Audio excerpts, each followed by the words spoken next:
Hey everybody, just going to take a quick break from the show to tell you a little bit about Shutterfly. If you're like us, you take a lot of pictures because you have a camera right in your hand all the time. How would you not take a lot of pictures? And we're taking all these pictures, more than we've ever taken in the history of the world. What are you going to do with them all? That's the thing. You used to get a solid picture, and then you'd look through them, and you could enjoy them. Now they're like back on your camera roll. You can't even find them. You don't want that. That's why the cool thing you need to do, and what I did, and I think it's pretty cool, is create a Shutterfly photo book. Oh. What I did, and you're going to enjoy this, Jimmy, because I haven't showed this to you yet, but took all of our pictures from being on tour this year. Oh. All live show pictures, us backstage, us on stage, doing all that stuff, and like some of the, just the venues and things, and made a little photo book out of that. Also, they have free 24-hour designer service as well. With their 24-hour designer service, a professional designer is going to lay out the book for you for free in just a day. Make something that means something with Shutterfly. Enjoy 40% off orders over $29 with promo code SMALLTOWN. See site for promotional details. And now back to the show. Hey everybody, just going to take a quick break from the show to get you styled up with Stitch Fix. Shopping's hard. It's hard. With Stitch Fix, you get a stylist, though, who understands your style, your size, your budget, and they do all the shopping for you. Wow. This is excellent. Shopping, I'm telling you, shopping and figure out your style, it's overwhelming. Let somebody help you when it comes to getting dressed. We don't know what we're doing, so we let Stitch Fix help us out. A Stitch Fix stylist there. They know what works on us. We get the prices that make us look really good, and it feels good. You get some confidence boost walking around knowing that you're looking decent here. Oh, yeah. Yeah, we just give the stylist our sizes, style, budget preferences. We order boxes when we want, how we want, no subscription or any of that required. And they send called Just For Me pieces as well. Like, maybe you'd like this, and it's awesome. Outfit recommendations, styling tips. You keep what you love, you send back the rest. It's super easy. Yep. You can do it, and we are doing it because it's excellent. Personal styling for everyone. Get started today at stitchfix.com/STM. That's stitchfix.com/STM. Now back to the show. This message comes from Greenlight. Ready to start talking to your kids about financial literacy? Meet Greenlight, the debit card and money app that teaches kids and teens how to earn, save, spend wisely, and invest with your guardrails in place. With Greenlight, you can send money to kids quickly, set up chores, automate allowance, and keep an eye on your kids' spending with real-time notifications. Join millions of parents and kids building healthy financial habits together on Greenlight. Get started risk-free at greenlight.com/Wondery. This week, we look at the barren town of Canistota, South Dakota, where a shocking attack turns out to be just one of many. Welcome to Small Town Murder.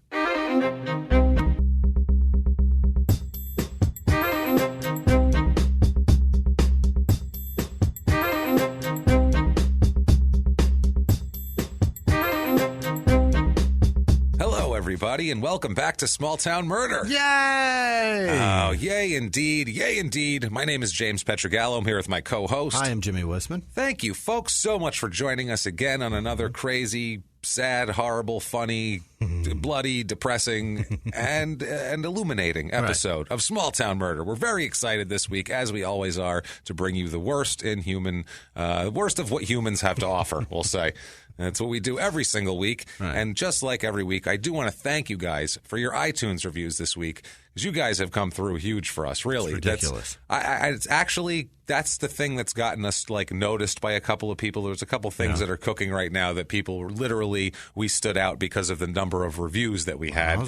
That shows that our audience is motivated to get our backs. Right. So thank you guys so much for those iTunes reviews. If you have not done it yet, please get on iTunes, give us 5 stars. It doesn't matter what you say. It's not for our ego. It's really just for business and to feed iTunes' big, hairy, funky algorithm that for some reason weighs reviews heavily on their stupid charts. So please help us out with that. We thank you very, very much. If you want to be an even bigger help and you want to be one of our producers, one of our list of people that we're going to talk about later who we love and respect and admire more than anyone else out there right now, you can do that by going to patreon.com/crimeinsports. Right. Or you can make a one-time donation over at PayPal using our email address, which is crimeinsports@gmail.com. Right. If you want to get a hold of the show, no problem there. You can do that at Small Town Murder on Instagram, at Murder Small on Twitter, Small Town Pod on Facebook. It's all different. It's confusing. Just search for Small Town Murder, and you will find us. And if you want to do even more than that, you can go to shutupandgivememurder.com. Yes. And you can get all this Small Town Murder and Crime and Sports T-shirts and merch, and you can find out live show information and every other stupid thing you might want to know. It's all there. It's all right there.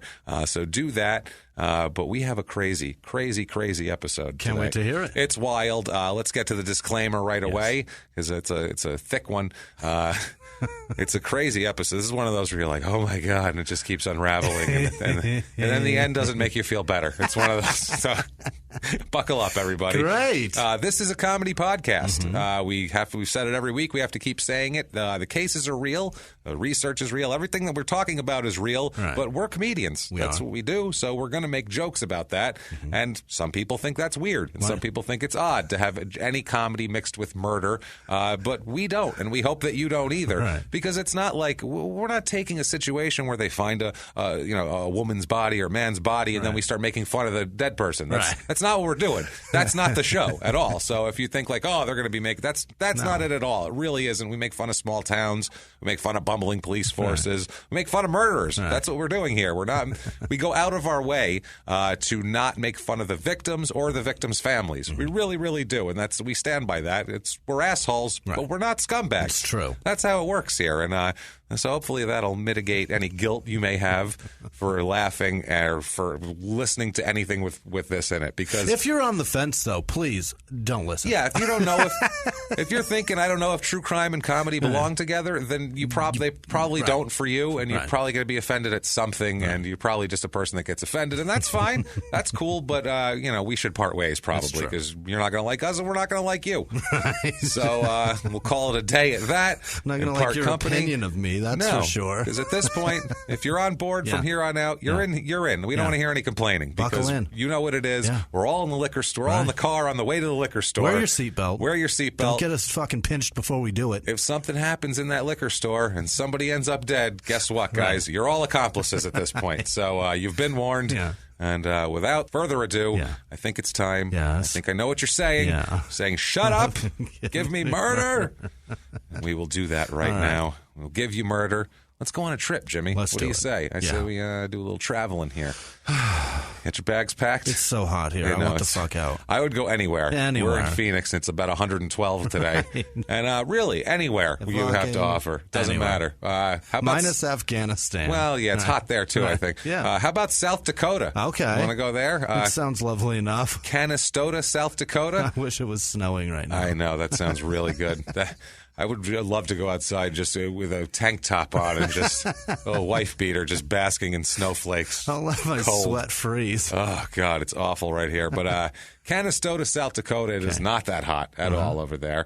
This is in the southeastern part of the state. This is if you're not from the U.S., this is in the middle part of the country where everything is just rectangles and squares and has no shape or character of any kind. Area. It's the grid. We're into the grid system there. This is, like I said, southeastern part of the state. It's a square state with in the bottom part of the southeastern part, there is the tiniest of panhandles. It's a little curl. It's like Superman's curl coming off his forehead. Like that's the amount of differential it is. So it's, but this isn't in it, unfortunately. Okay. So, but there's panhandle behavior. Yeah. Don't worry, that's coming. But this is no panhandle here. It's about 40 minutes to Sioux Falls. Okay. So, you want to get your party on. Yeah. You know where to go, buddy.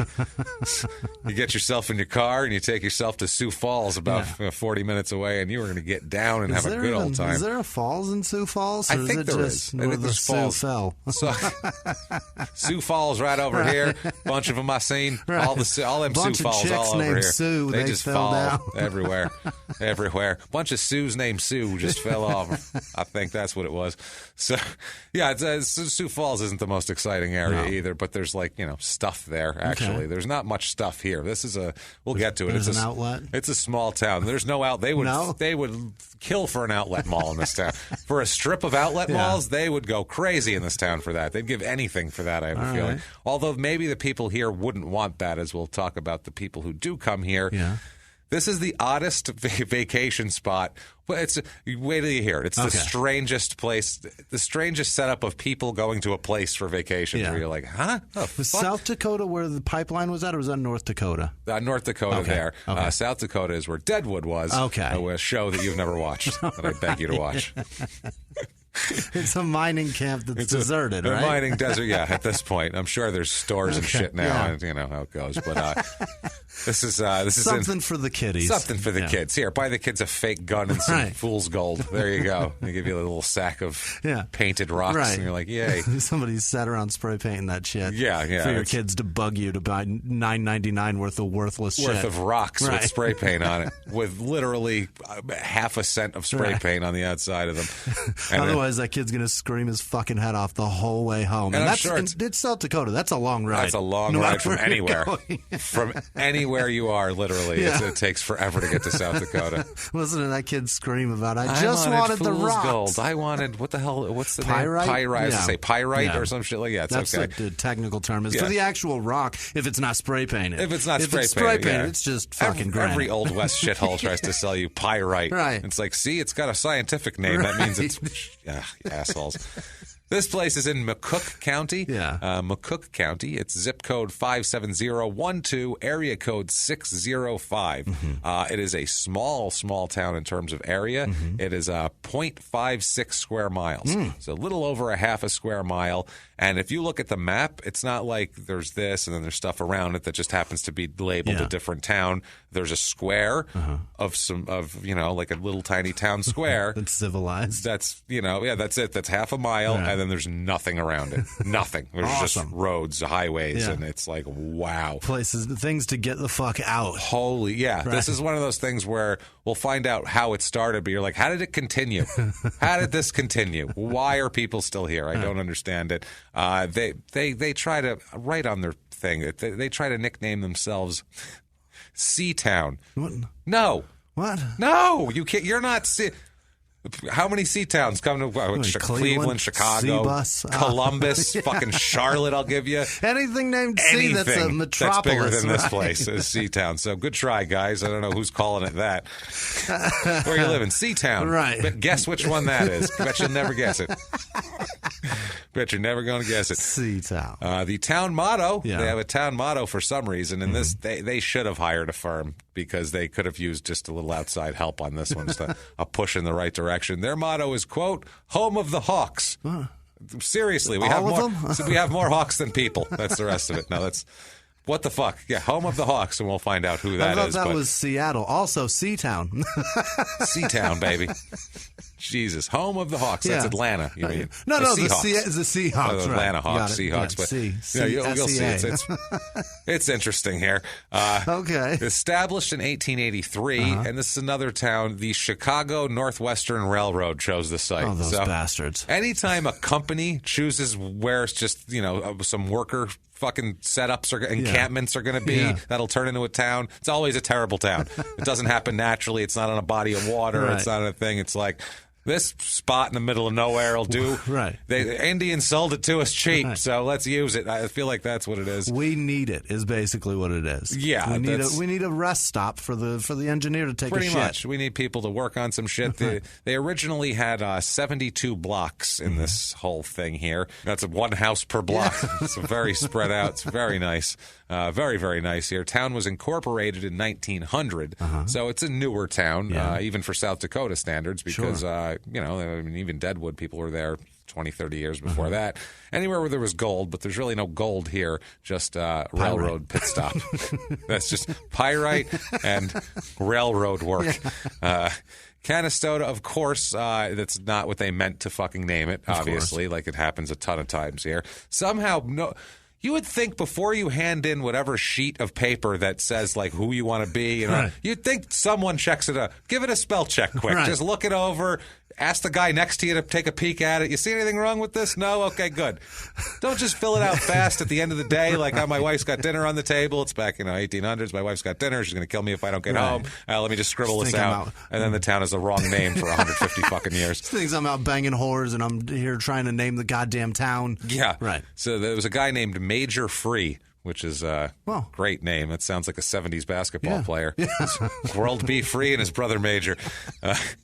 He's a... Did you say World B? World B. Free was a basketball player in the 70s. I don't know who that is. You don't know who World B. Free is? I don't know who World B. Free Jimmy, is. look him up and Google him because he is a basketball player from the 70s with a giant, awesome afro. Did he make the NBA? World B. Free. Fuck really? Yeah, he did. World B. Free was a great player. Why don't I know that? I don't know. You should see this man, too. I thought Meta World Peace was the worst fucking name I've ever heard. This guy's name was the World original. B. Free. No shit. World B. Free. China. Oh my God, there he is. He's awesome. You're gonna be very disappointed, my friend, because he has since shaved the afro. Well, I would assume so. This was in 1978 we were talking about. Also known as Prince of Midair. How about no? I don't want you mid. I want you to be as high as you can to dunk, sir. He shaved his afro. I doubt Jimmy Walker says dynamite quite as much anymore. So in the 70s, it's changed a lot. So this was a guy, Major Free, World B's brother, didn't have the same basketball game. It has a little bit. He doesn't say dynamite. He doesn't, I'm sure. Well, he's fucking blowing it because that's the only thing we want out of him. Well, outside of that, shut the fuck up, Jimmy. Jimmy Walker. Major Free didn't have quite the crossover dribble that his brother did, so he instead worked for the Chicago Northwestern Railroad. That's brutal. And he named the town Canistota after his hometown of Canistota, New York. Mm-hmm. And a clerical error was made when applying for a post office, and the post office was recorded as their Canistota was Canastota. Yeah, Canistota, like Canistota, New York. Right. The post office application, though, was written as Cani Stota instead of CNAN. So CNAA, CANA. Right. So the railroad called the town Canistota with an A, and this lasted all the way until 1919 when they finally made the fucking post office and the rest of the town have the same goddamn name. The postmaster finally said, "This is stupid. Right. They're addressing shit. We don't know what town they're in because they're spelling it wrong, and I don't know if it's right or wrong." Do they want it in New York or do they want it in South Dakota? What's happening? Where are we sending this? That's why we have zip codes. Right. Zip codes from now on. I've had it. It's bullshit. So if you look at the Canistota website, it clearly was made in 1997 and has not changed a drop since. There's one that says, I look under all the categories, and the one that says moving to Canistota, and I'm like, what do you do if you're moving to Canistota? They're going to tell you a bunch of shit. And, this is where the grocery store is, all that. There's 2 links, and it's just internet provider, utilities. That's it. And above it says companies you may need to contact when you move to Canistota. It's nothing else. Fuck you. Which utilities? Doesn't matter. Doesn't matter. Just internet provider, utilities. That's all we got. Eat dicks. Good luck with the rest of it. Yeah. Good luck with the move. You figure it out. Also on the site, they have the yard of the week. Which, you're in a small town if the site has yard of the week. But much like an overgrown lawn, it's been neglected. There's nothing fucking there. Yeah. No nice lawns this week, you fucking bums. So, no, we're putting nothing on the site. Maybe there's not enough lawns to have a different one every week. Nope, sorry. Yard of the week is fuck. That's the other thing, too. It would just switch. Right. We find out how many people are here and how many households. You can't get through. It's like 3 years worth of lawns of the week, and it's back to one. So you having 32 weeks of your school year. Every kid gets to be student of the week. You know what? There's one guy who's a total dick, and he just owns it, and he's just yard of the week every week. It's like 32nd straight week in a row, yard of the week, fuckers, and he lords it over all his neighbors. He's like that one guy at McDonald's. Prune your hedges, Al. He's like the one guy at McDonald's who does a good job. Right. On the wall, it's just his picture. Every month. Every last one of them with his zitty face. That's it, man. So they also claim on the website that it's located 30 miles west of Sioux Falls and 40 miles east of Mitchell, right along Interstate 90. Yeah. As convenient as... How often are you on Interstate 90? So perfect. Every day. I can't wait. It claims here that, quote, it's the perfect distance from larger cities to have a small town atmosphere, but still be close enough to take advantage of the, quote, big city attractions of Sioux Falls and Mitchell. 40 fucking miles? Of Sioux Falls. Right. All those big city attractions that Sioux Falls has. So, drive on in and see all the fall. That's all right. The Sioux fall. All the Sioux fall. What am I doing? Then we got engines and we got drunk ladies named Sue. They both fall once in a while. Now, Cat also claims that Canistota is the perfect place to retire or to raise a family. Okay. Either one. Old, young, we've got it all. You're here. Home of the Hawks, Come baby. on in. So, yes, the home of the Hawks is because, and this is their town motto to the world now. Yeah. Home of the Hawks because the Canistota Hawks high school football team, the 9B, Division 9B. Really? 9B football team won the 2010 South Dakota 8 years state ago. title. And that's on their way. Home of the Hawks. Never forget. Never forget 2010. Never forget when we had enough boys to field a football team. Remember that? And we won. When Jeremy, who's the checkout guy at the grocery store, was our quarterback. Well, that was great, wasn't it? Hey, Jeremy, you remember that? Huh? He drinks a lot at night, Jeremy. He's got a lot of problems. He's 26 now. He never went any further. Nope. He's just in a bad mood, bagging shit all the time. And anytime you call him, he just goes, "What?" He hears you, but he don't want to respond. Every now and again, he'll tackle a display of water bottles. It happens. It happens just to let everybody know his prowess is Remember still there. me? Number 14, never forget it, motherfucker. And then he walks away. People are like, I'm going on break. People are holding their hands over their kids' ears like, here it comes. Crazy. He's going to say the motherfucker. He's going to say He's going to do it. He does it every time. And everybody just like, it's all right. It's like I had a friend whose mother had Tourette's. Yeah. And she'd go on field trips. And she'd just scream, fuck for the whole field trip.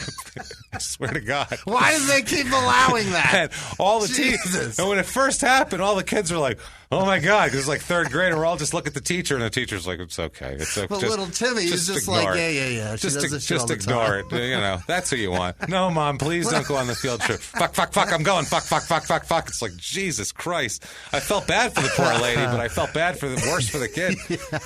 No wonder why they were all fucking delinquents. You ever seen that British kid on YouTube that reads Dr. Seuss books and he has Tourette's? It's fucking amazing. Yeah, that kid's great. This was like greatest fucking thing I've ever seen. This was an older alcoholic woman who literally just made a scowl and went fuck for an hour and a half on a school bus wherever we were going. We're just like, this can't be happening. This can't be happening. It's worth the field trip. Whatever my mom paid for me to get into the fucking children's museum, as long as there's a middle-aged woman just grunting out fuck through her teeth. That was like the lottery for a 9-year-old, though. God we were like, this is great, man. Mom, your $27 for my admission went to me learning fuck. Fuck. This lady, it's hilarious. You have no idea. It's sad that we're laughing at it. She can't help it, but still, awesome. Christ almighty. So this place, Jesus Christ. This place, the reason why, this is an article from 1987 from the Chicago Tribune, okay? And it's about the Ortman Clinic, which is a chiropractic clinic in Canistota that is basically what the town runs on is this clinic. It says, quote, while other small towns reel from the farm crisis, Canistota is fairly bustling. The reason is the Ortman Clinic, which the American Chiropractic Association says is the nation's largest and oldest family dynasty of chiropractors in one town. This is a whole family of chiropractors, these people. And they all have bullshitters. And you'll never believe who fucking believes in all this shit. Oh, boy. Too. So these guys have been cracking people's spines forever. Yeah. And it's so weird. It's the strangest thing. And they keep it in town. They talk about in this article how they're like, the streets are paved in the town, so that's good. The stores are open. The population is stable. And unlike many towns several times its size, it has 10 motels and hotels. Oh, boy. There's a reason for that. They have a 70-room, this is crazy, the largest hotel is a 70-room steam-heated Hotel Ortman. It also has 3 restaurants back then. Most popular is the Ortman Cafe, obviously, that they say is the favorite morning gathering spot of the town's gadabouts and seed corn caps. What the fuck are those? I don't know what that is at all. Gadabouts That sounds like maybe gossips. Sure. They go around talking seed corn caps. I don't know what the fuck that is. Maybe guys that wear hats of like seed companies. Something like that. Maybe. Like farmers. They all wear like a, fucking farm don't supply know. hat. I have no fucking idea. I haven't spent that much time on farms as you might be able to tell. I've been on a farm or two. I've never heard that shit in my life. Seed corn caps. That's interesting. And seed corn is hyphenated. Like, I don't know. Oh, They're the biggest. There's 7 of these chiropractors, and they're like the biggest people in this town. The editor of the newspaper said, quote, they bend over backwards to help this town, which I think is an attempt at a pun. That's a shitty pun, too. Which pisses me off here. Yeah, that's really fucking annoying. Something about you. There's a place to put whiplash in there. There's all sorts of shit. And you do bend over backwards. I'll kick you in the dick. Son of a bitch. So this also too. All these people are the chiropractors are heirs of Amon Ortman, who in like 1915 started cracking people's backs while he was plowing shit. Like Really? They said he was on a horse-drawn plow and he'd get off to crack a dude's back and then start plowing again. Super, super weird. They eventually opened up this clinic here, and what they do is it's so weird. People would come just for that, and that's what people do. They come here just for the chiropractic services because there's not a lot out there. It's fucking weird. Like people, they complain, by the way, that the American Medical Association was talking shit about chiropractors, and they were super pissed off about it. Well, super mad. Look, I've done it and it feels great. It doesn't treat shit. It can help with symptoms, but it ain't curing anything. No. So stop acting like you're fucking medicine. That's the thing. And even they said, the Ortmans say that they don't like the word cure. Because a lot of the people that go there use the word cure, and they don't like that. They're like, no, we don't do that. No. They said most of the people, they spend a week there, and they get 3 to 5 $15 treatments. That's all they were in 1987. That's a deal. At the Hotel Ortman, they had rooms were $9 and $13. So, I mean, that's cheap as shit. Sounds like it's from the 1902. In 87, they were that price? It's so fucking weird. Wow. The reason why all these people come, the Amish come. Okay. The Amish come because this is like Amon. That's an Amish name. This is like old time medical care because there's no medicine. It's just some guy going, "I'll fix you up there, crack, get out there, back on the farm." So they come all the fucking way from Amish country. There's nobody Amish there. They're traveling so fucking far to get your back adjusted to then get back on a carriage and fuck it up all the way back to Pennsylvania. It's stupid. Hey, dummy, here's an idea. Right. Take a fucking flight home, and you'll feel better longer. Otherwise, you're going to need to come right back here. Embrace some technology, you dipshit. Yeah. One of the Amish people said, quote, we get real good results. So that's there. Just not in school. Yeah. Real good results. Real good results. There's some Amish there now. I guess they started an Amish settlement about 60 miles southwest of Canistota, but they're not like in town or anything. The livability thing here, the residents give ratings and everything. The highest is cost of living. That's at A-. They like that. 2 Fs in both amenities and crime. D+ in education. D- in housing. People don't like it here. Well, and what the hell? How many damned souls are here? Yeah. 638 are here right now. That's positive. It's not bad, which is up 4.9% since 1990. Okay, that's not positive. No, Why is it's it not booming? a lot. Why is it growing? I don't know. People, what the fuck? People are fucking more up there. It's all I can think. I don't think people are the Amish. I don't know. I have no idea. Median age here is 39 and a half, which is about 2 years older than normal. So it's younger than I would think it would be. Yeah. I would think this would be a town of a lot of retired people, especially considering the female population. It's almost 56% female here, which is a little out of whack. Like I said, only 210 households here total. So yard of the week. Yeah. I mean, it's 4 years. Every 4 years, we got to keep flipping it. Back to you, Bob. All right. I've got to get my yard all nice for this week. When do they pass around like some sort of trophy? Like you get to stab some fucking staff in your front yard? Maybe, yeah. You get a flag for a week. You get to fly proudly. Yeah. Unbelievable. Married population's a little less than normal, actually. It's a little lower than normal. Divorced population a little higher than normal. Married with children is lower. Single with no children is higher, almost double. So there's some outdoor shit here going on, too, which always is that kind of skews it that way. Race of this town, shockingly very white. Weird. Strange, as you would think. 93.3% white, 0.77% black. That strikes. That is very fascinating. There's always like every biker rally, there's like 3 black guys. Every like country concert, there's a couple of black guys. Yeah. I think they're just checking it out. They'll take off soon. Keeping an eye on them. I don't think so. They'll fucking, never mind. They'll take off. It's funny, if you've been to a country concert and seen a black guy there, you never saw him sing. That's what you never saw. They're just watching. unless it's Darius Rucker on stage. You don't see the black guy swooning along. I feel like they look at them. Black people will look at country music the same way I do. Yeah. Like I'm trying to figure out what the fuck is going on, like a sociological experiment. Like, why do these people like this? Just so they don't try to kill me, I'm going to wear boots too. No, still not wearing boots. Sorry, that isn't happening. No fucking way. So 0.0% Asian, obviously there. You wouldn't expect that. 4.79% Hispanic. That is way under the average. Voting in this town, it's about 35% Democrat, about 64% Republican, which South Dakota, that's about normal there. Now, religion in this town, about 56% of the people say they're religious. That's a little above average. It's about 50-50 normally. 20% Catholic, 0.0% LDS. So they haven't found it up there yet. No. Don't worry, they'll be there eventually. 0.0% Jewish. Or they've checked it out and fucking left. Yeah, no, they don't leave anywhere. Yeah, you let a fucking Mormon in the door, and they're staying, and they're gonna have children, they're imposing. And they're gonna convert you. It's a whole thing, and they're gonna be so nice you'll feel bad to ask them to leave because they're so fucking nice. You'll be like, they're really nice. They're really nice. They're just so nice. I invited them for dinner. I don't know why. They're just nice. I know they're going to try to pitch us, but they're so fucking nice. They didn't even bring a side dish. I feel like that's half the people they get is just because the missionaries are so nice. Right. People felt bad. They're just too nice. I couldn't be a dick to him. He's so nice. Stick around. This is a blonde kid at my door. I don't know. So keep saying shit about the religion starting just like 10 years ago. Jesus, it's silly. I know.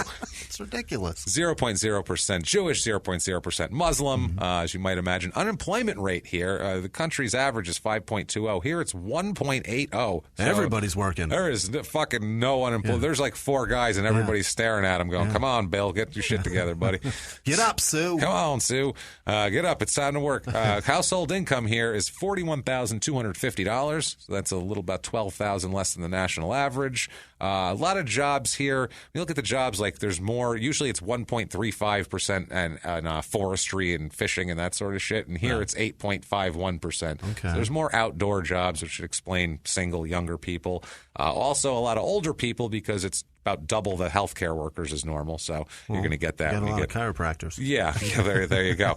No shit, it's a medical town. People come there for it. Overall, on cost of living, we say 100 is average, par, normal. Cost of living here is 80. So most of the things are around average. Groceries are a little low. Utilities are a little high. Yeah. Housing is 43 out of 100, so super low.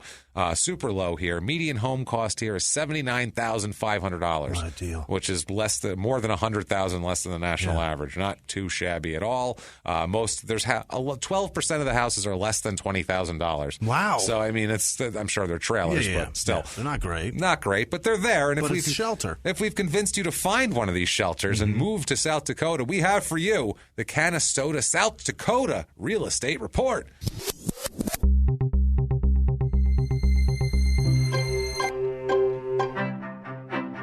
All right, I found a 2-bedroom apartment here. On the average, is about $670. I'm not sure if any of them exist, but that's what they say they cost if they do. Housing-wise, I found about 6 houses for sale in the whole town. There's only 210 houses, so 6. You're not going to find many houses for sale. 6 are up.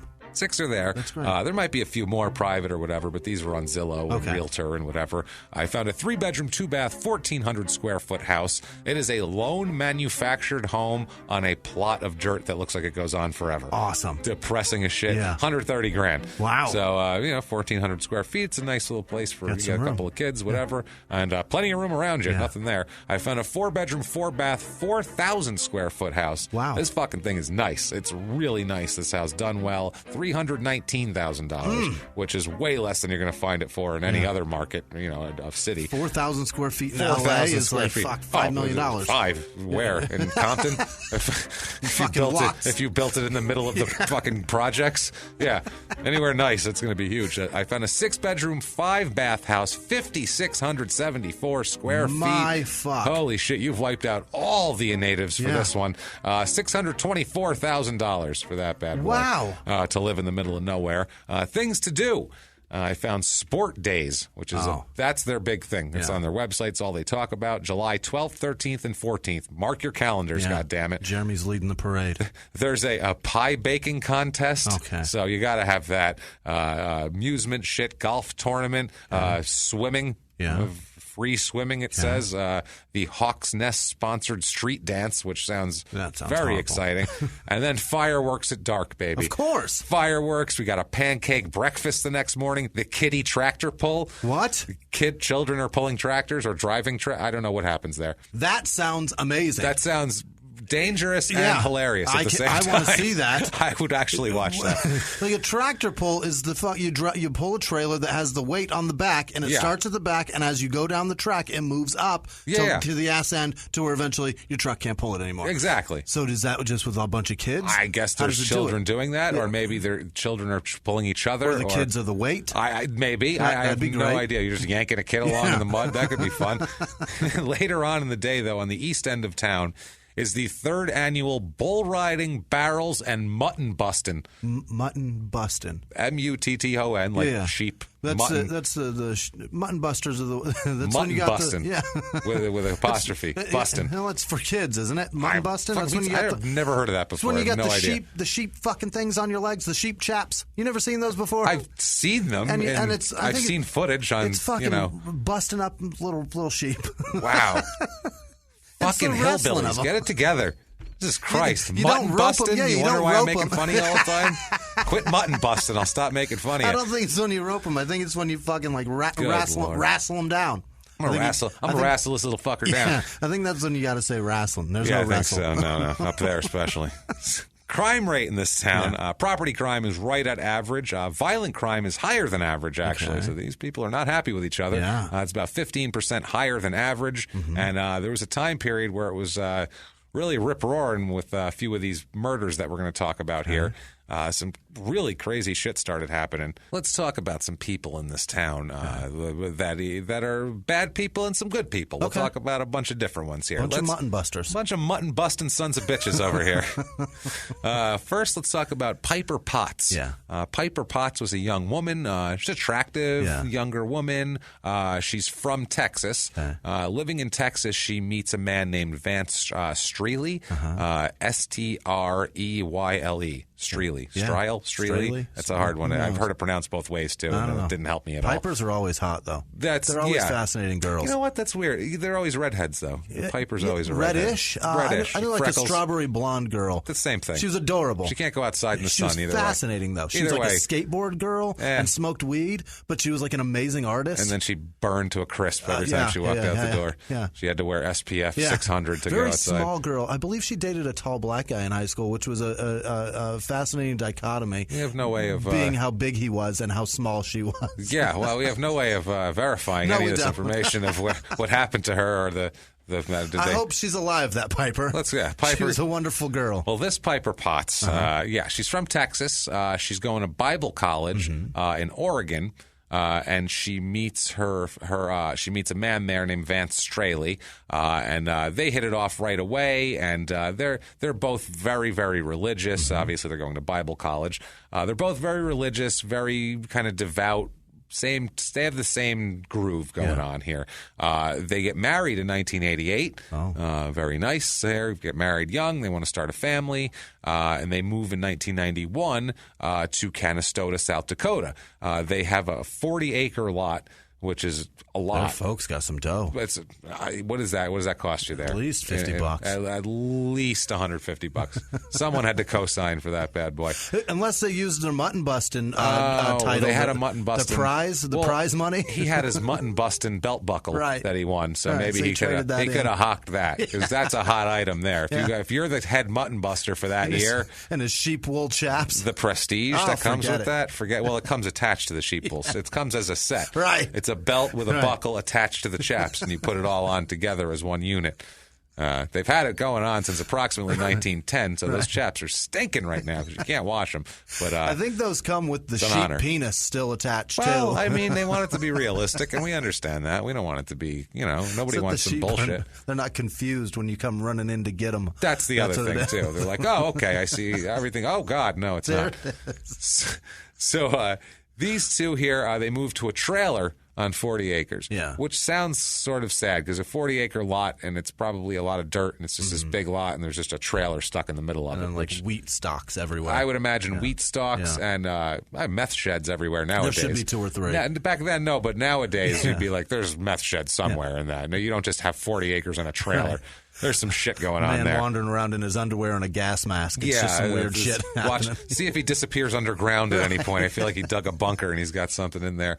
Like I saw on TV one time, people made underground. They put like 8 school buses together underground to make a giant fucking like drug processing center. That's awesome. It was fucking insane. Is that real? Oh, it was absolutely real. It wasn't a TV show. This was like a Discovery Channel show where the cops like were taking The Wire or the cops were taking but if it was, you wouldn't know any better. But that's why I'm asking. No, this was the cops taking you to this site of like, check out this crazy operation we found. Unbelievable. Yeah, you go down this tunnel and it was like 8 school buses. They showed like the diagram of where everything was, awesome. And it was like, holy shit. I mean, tons of generators, exhaust things, this whole setup. It's like, that's cost more than to build a house to build this thing down there. Awful white people, right? What do you think?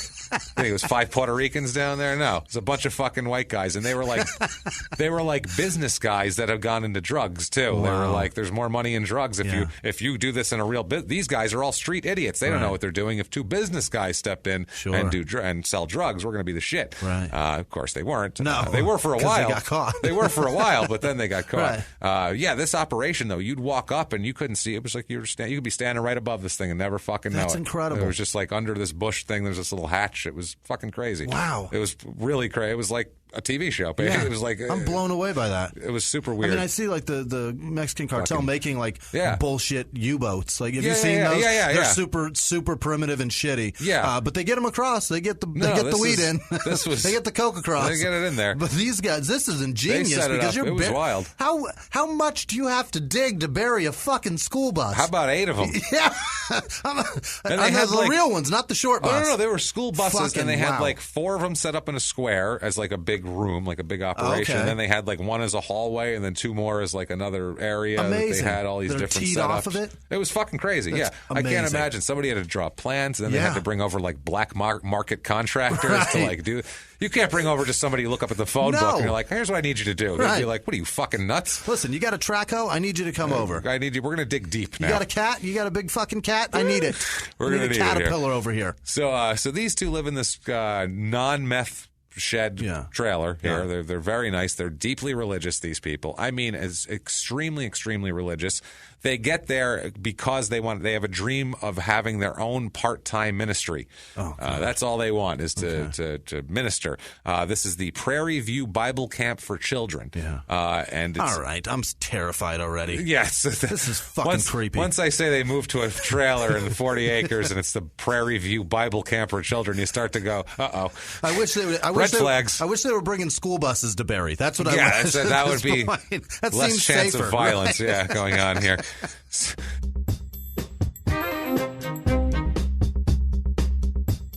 Hey, everybody, just going to take a quick break from the show to tell you a little bit about Simply Safe. SimplySafe.com. That is SIMPLI Safe. Right. What I love about Simply Safe is that they obsess over details like no other home security company. And details, we're into that, as you guys know here.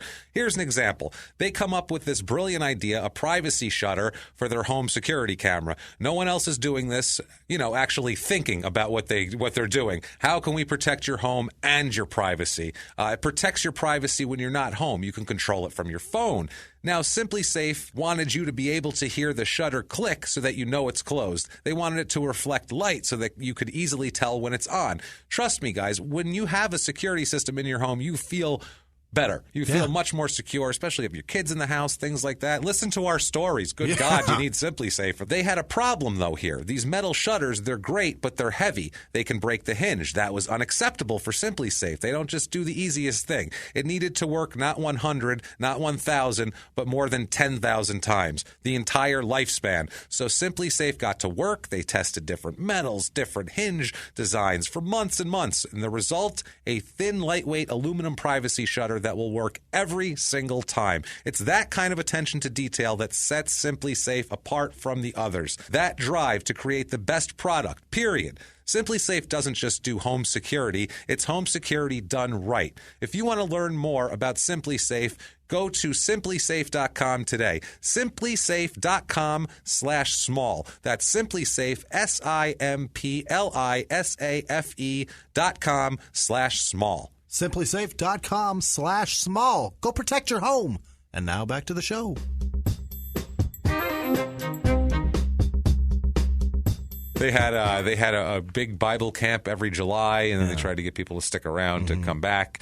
From the road, you could see the pews that they set up in the yard. Oh, good. It's God. a trailer with pews in the yard. Oh boy, that's their Bible camp. So this is some old time religion right here. Yeah. This is they didn't even makeshift hellfire. They didn't even put up a fucking tent. No. They were like, sit down in the yard. Let me tell you some bad shit that's going to happen to you. Those Sedona sweat lodges seem like picnics compared to this shit. Take a seat in the dirt, kid. Did I say picnics? I think you did.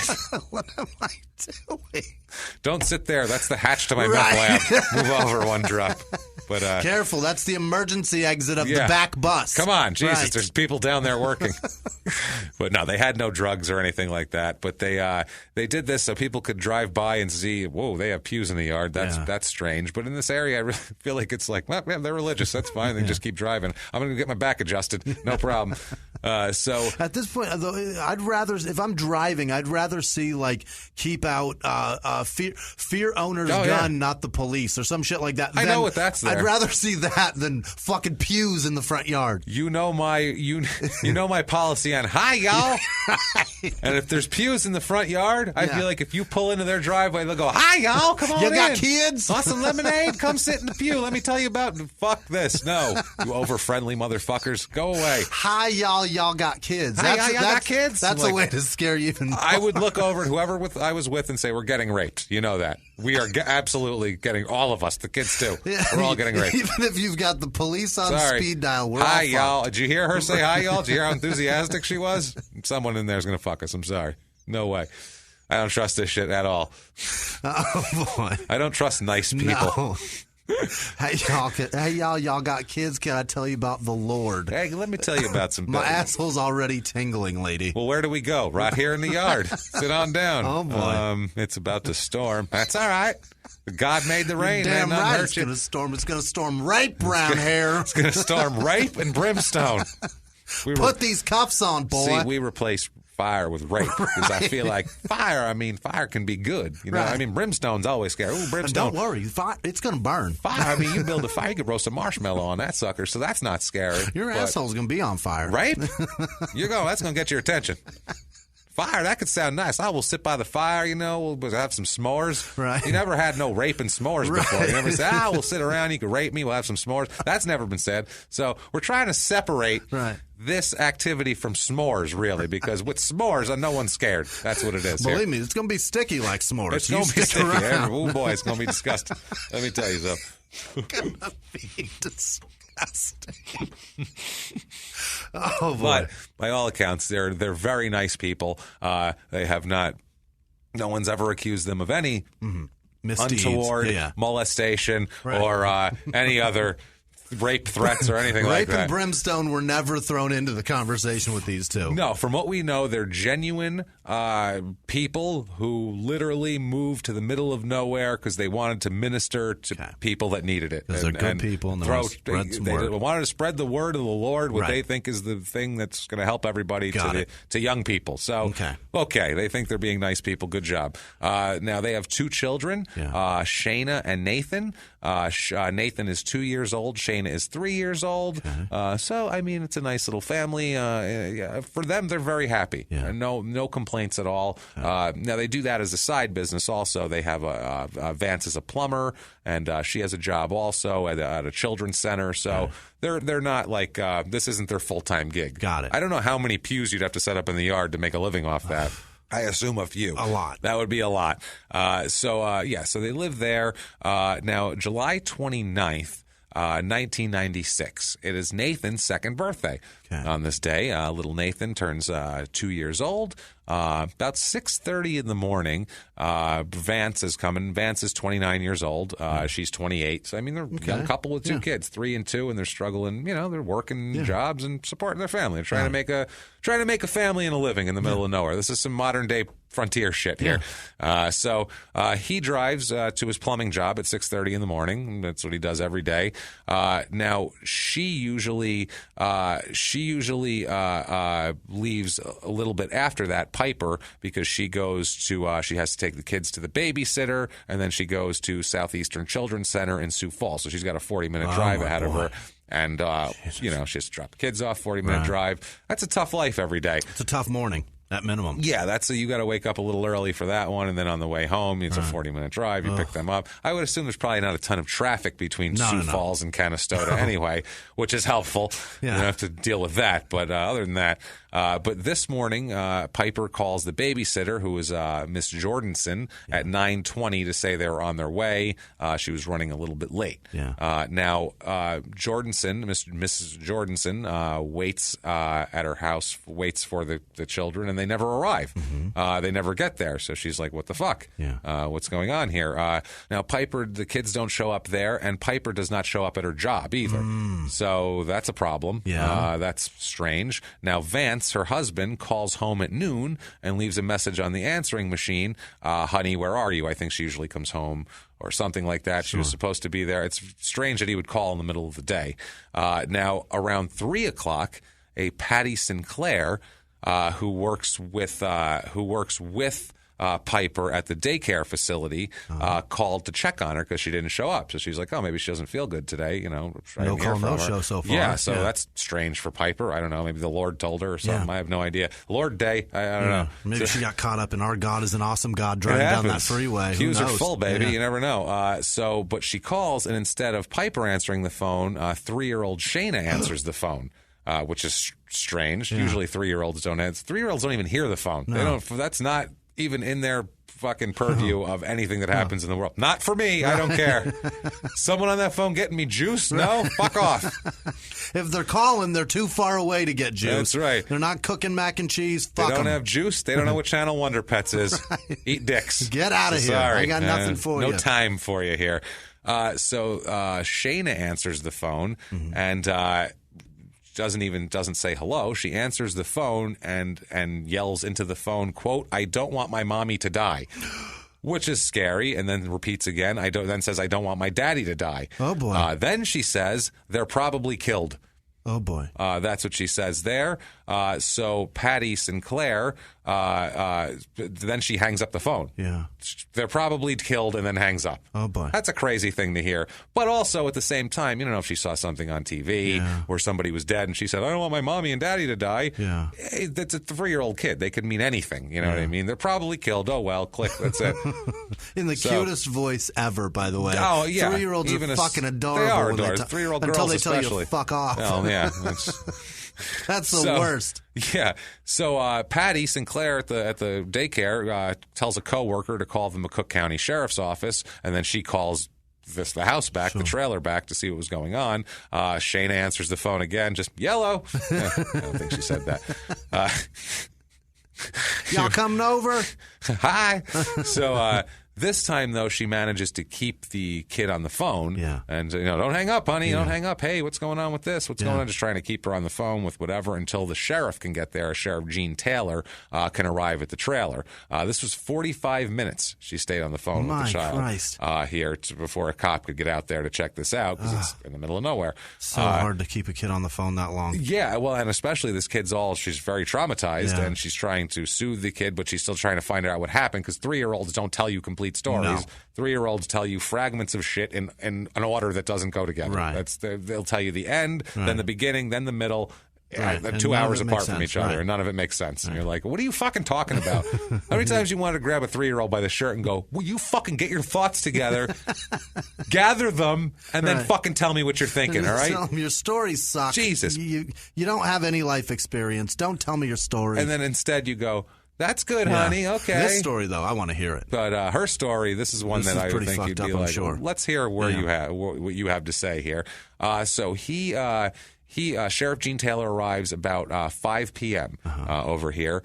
So it's about 5 p.m. When he gets there, right away he notices the trailer doors open, which is always a bad sign. Yeah. How many times have we done this? When you know there's a 3-year-old in there, that's fucking terrifying. That's a bad sign. Anytime there's some suspicious thing and you go and the door is ajar. Yeah. That's bad right there. Don't go in unless you're a cop. Yeah, exactly. Yeah, call the cops if you see that.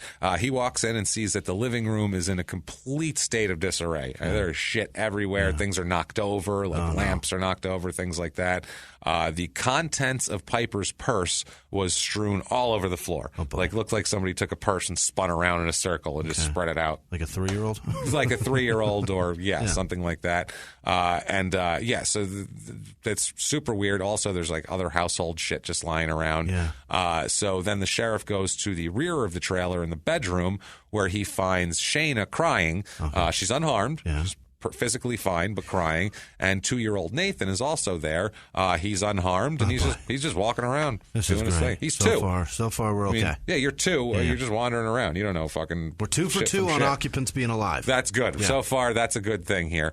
But looking around, Taylor notices, the sheriff says that it was obvious that the children have been on their own for a while here. Mm-hmm. There's just the way the mess that they've made, and a parent wouldn't let this happen. Right. So that's an odd thing here. Taylor found also the family dog, safe and sound. Okay. A Labrador, a blonde lab named Chase. Yeah. So, we have 2 kids and a pretty dog are all healthy at this point. Good things, okay? But they don't find Piper anywhere. Okay. Not at all. Like I said, kids are physically fine. And Vance is already at work. Vance is already, he's at work. He's plumbing. Yeah. So they talk. He talks to Shayna, the sheriff does, and Shayna tells him, "Mommy's going to die." So they were like, okay. By this point, a South Dakota criminal investigation agent is there, also a Jim Stevenson, and they're trying to. It's weird because if you're a homicide detective or a detective that deals with missing people or anything violent that's going on, speed is of the It's right now. This is first 48. Let's get it going. And around here too, it's so rural. You got to pull that shit out of a 3-year-old to now have to sit there and calmly talk to a 3-year-old in between her telling you about the bubble guppies and shit. You have to get her. Yes, I know you had goldfish this morning. Thank you. That's I great. Ketchup on my eggs. Oh, great. Okay, Where's your mom? Where's your mom? Did you see your mom? Does she like ketchup on her eggs? What the fuck? Is she out getting ketchup? Yeah. So they actually patiently they talk to her. They get out of her that a, quote, mean man. Okay, a mean man. I don't think that's a good hint. It's probably not a description you can put on a post office wall, but a mean man, Can't put a FBI wanted poster up that just says mean man, because I'll call in about be on the so many lookout for dudes. a mean man. She described him as a mean man driving a black vehicle with black wheels. She said he came into the trailer and grabbed her mother. She said there was a lot of yelling and that the man shot a gun at one point. Oh, boy.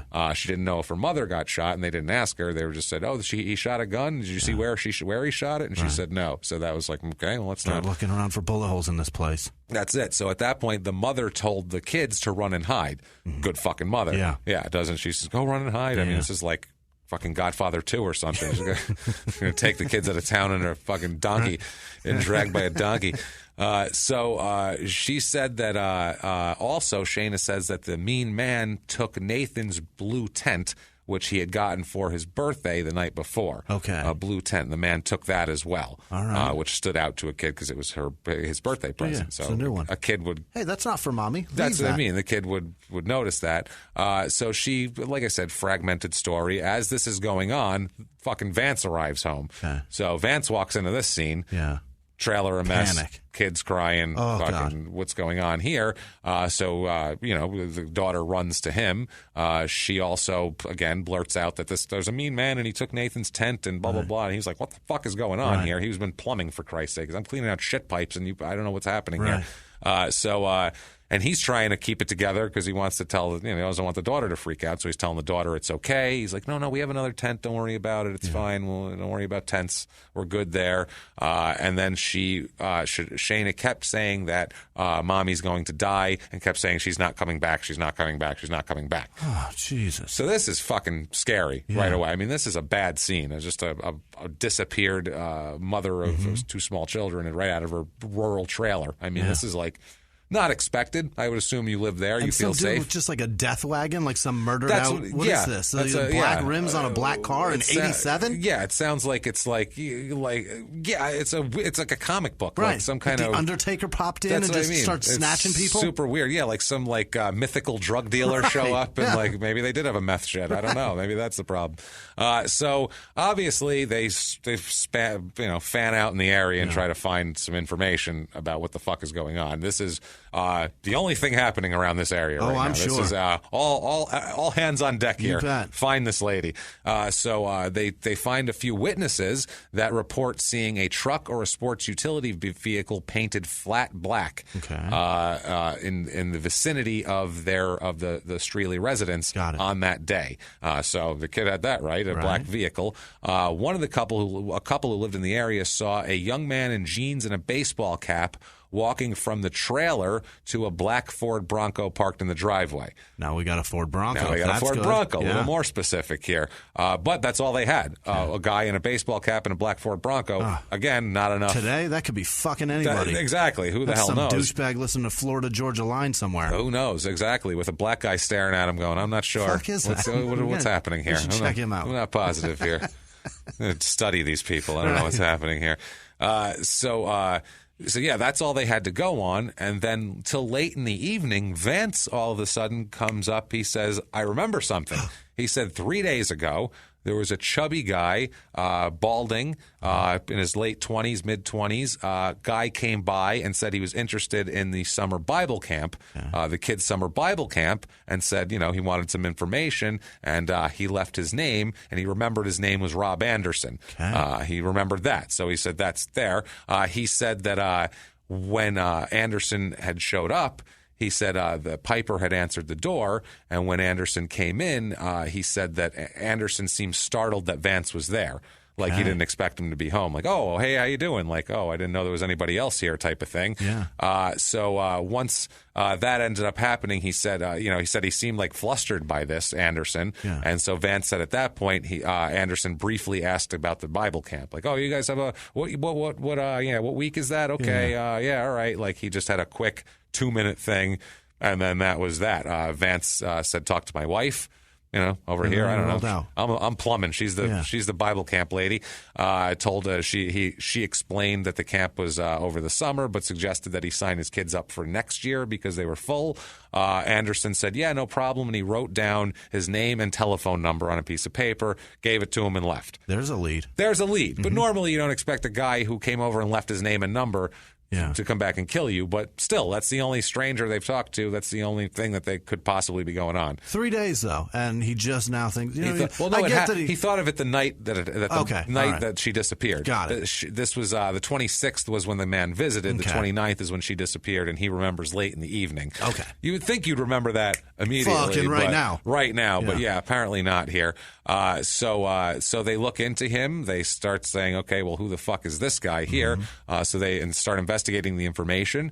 The suspect they find, the guy they're looking for, is a Robert Leroy Anderson. He works at the John Morrill and Company meatpacking plant. He's a maintenance man there. Oh, he's not even a meat packer. Not even a meat packer. He's the low man on the meatpacking totem pole. It stinks down there. Oh, boy. It stinks at the bottom of the meatpacking totem pole. Let me tell you something. They find out some background on him. They learn that he's been married twice. Yeah. He has 4 children that he's a shit father to. Okay. They keep investigating further into the black truck theory here. So they find out a highway worker who told, it was 2 highway workers. One of them got a better look, though. He tells investigators that he saw a black Bronco approximately 3 times on the 29th, once around 9:45 a.m., which is a really interesting time because considering that's right around when she was, disappeared. Sure. And then again an hour later.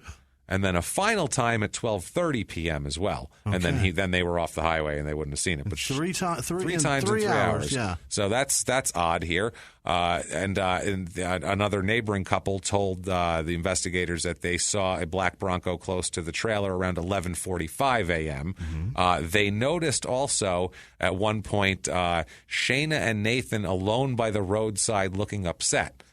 Which is weird. And then the neighbors saw the truck again about an hour later. It was standing in front of the driveway, and that's when they saw a man in a black baseball cap and jeans walking from the residence. Got it. So the kids at one point went outside and then came back in. I don't know if they went out to look for their mom, and she's not here. Car, I guess we'll go back in. Right. Yeah, I don't know. Somebody, when you're 3, you just go outside. Adults, someone get me apple juice. That's all it is. I don't know. My neighbors, if a kid's outside, Teddy Grahams, anyone? Somebody get that fucking kid a supervisor. Yeah, you'll go over there. Hey, buddy. Yeah. Where's your supervisor, sir? You need to be watched, young man. This is all. It's all really interesting here. Another guy here, a guy named Goth is his last name, said he went to the home of one of his relatives that morning at 10 a.m. He was measuring the roof. They were going to do some work on the roof. It was across the road and northeast from Piper and Vance's trailer, about a block and a half away. He reported he heard their door open when he was about halfway finished and heard unidentifiable voices, and then the door closed. He said when he left around 11 a.m., he saw a dark-colored pickup go by headed north just before a road grader passed. He said the dark vehicle did a U-turn in the road about a quarter mile away and then headed south. So this is very interesting. Yeah. And then finally, Tim and Sarah Beener. Their last name is Beener. That's a terrible last name. Hope it's Beener. Yeah. Also, but Benner. It's spelled fucking Beener. It might be Boehner, maybe, because I've seen Bane spelled but there's usually an H in there when it's Bane. I'm sorry. I had a friend named Scott. I'm not going to say his first name. Moving on. I had a friend named Scott Bean, and everybody called him Beaner at his job. And he's a white kid, a tiny little white kid. They just called him Beaner, and he loved it. He embraced it. I believe he had it tattooed on him somewhere. Anyway, some customer got wildly upset that they were calling him Beaner and refused to patronize that business anymore. Oh, my God. That's hilarious. His last name wasn't Beaner, but close enough. That's his name. It's his nickname. Come on. So they saw a dull black Bronco near the trailer on the 29th. They said that they first passed the home at 11:45 a.m. They were the ones that saw Shayna and Nathan standing up by the roadside looking upset. And then when they came back past at 12:10, the Bronco was blocking the driveway.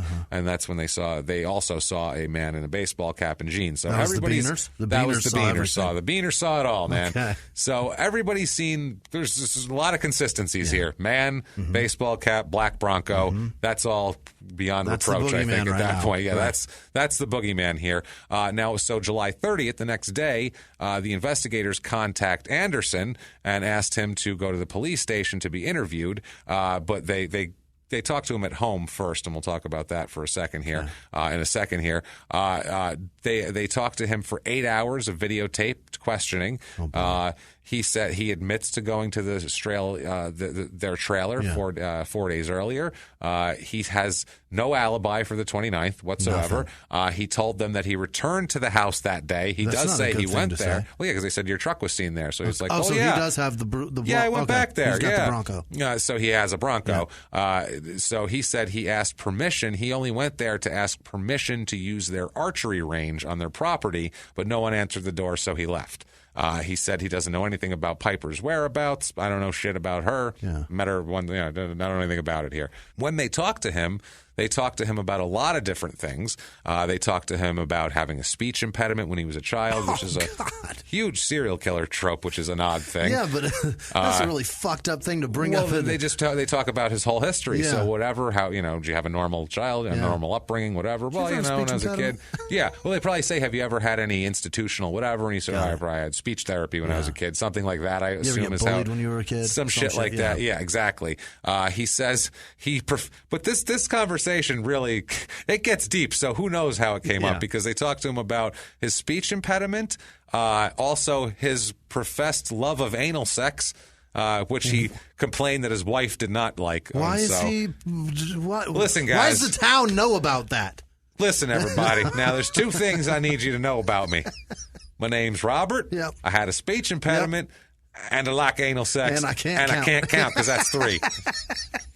Thank you. Jesus Christ. So, I ain't that smart. Right. So I got that going on. But I'll put it right in your butt. I'll put it in your butt. You turn around, you ain't looking too long, you'll turn around. What was that? That's me in your butt right there. See, that's how I slip right in there. Oh, Robbie's going right to anal. He's terrible. I just walk around lubed up and ready to go, baby. You never know when it's going to present itself, and then I get right on in there. That's how it works. My crotch always looks oily because the Vaseline's pushing through the jeans. You know how it works, baby. They also bring up something very interesting, the unsolved disappearance of another local woman, a woman named Larissa Dumansky. She was a 29-year-old employee of the Morel Meatpacking Company, same as he was, who vanished from the meatpacking company's parking lot 2 years earlier. He said he knew of her, obviously, from the meatpacking. I mean, I think she likes it in the butt. I'm not sure. But he says, I don't know anything about her disappearance. So obviously, what the fuck do I know about that? I don't know shit about that. And if we figure out what happened, it was August 27th, 1994. She worked the night shift at John Morrill and Company in Sioux Falls. And some of her remains were actually found out by Lake Vermilion. Vermilion. Which was crazy. He, like I said, he denied anything about it. Now, all this, when he first went to the station, he did it voluntarily. They didn't drag him there. They showed up at his house. They knocked on his door. They said they woke him up and said they needed to speak with him. They said he pulled on jeans, T-shirt, and a baseball hat and voluntarily drove his, at this moment, blue Ford Bronco to the local police station. Hold on, boys. Got to put on my murder gear. I'll come down there hold with on you. 1 minute. Let me get my hat on, because sometimes blood gets in my... I don't like sun. Y'all gonna want to test this anyway. May as well bring it with me. I'll bring it because you're gonna want all this stuff. I have a feeling because there's so much. There's just things dripping. Things are dripping. I don't know what's on it. Just stuff. Juice. Could be some shit from the Morel parking lot several years ago. People juice, cow blood. I don't know things. Whatever's inside a person. Yeah. Oh, shit. No, he's being interrogated for 7 hours in there. Yeah. They're talking to him about this. While he's being interrogated, they are going and getting warrants for his home and his car, which is sitting out in the parking lot. So that's an easy search. These cops are on the ball. It's just like Raynham, Massachusetts. Remember when he was in there and he came out and like, they're searching my fucking car. What the fuck? He was all pissed off.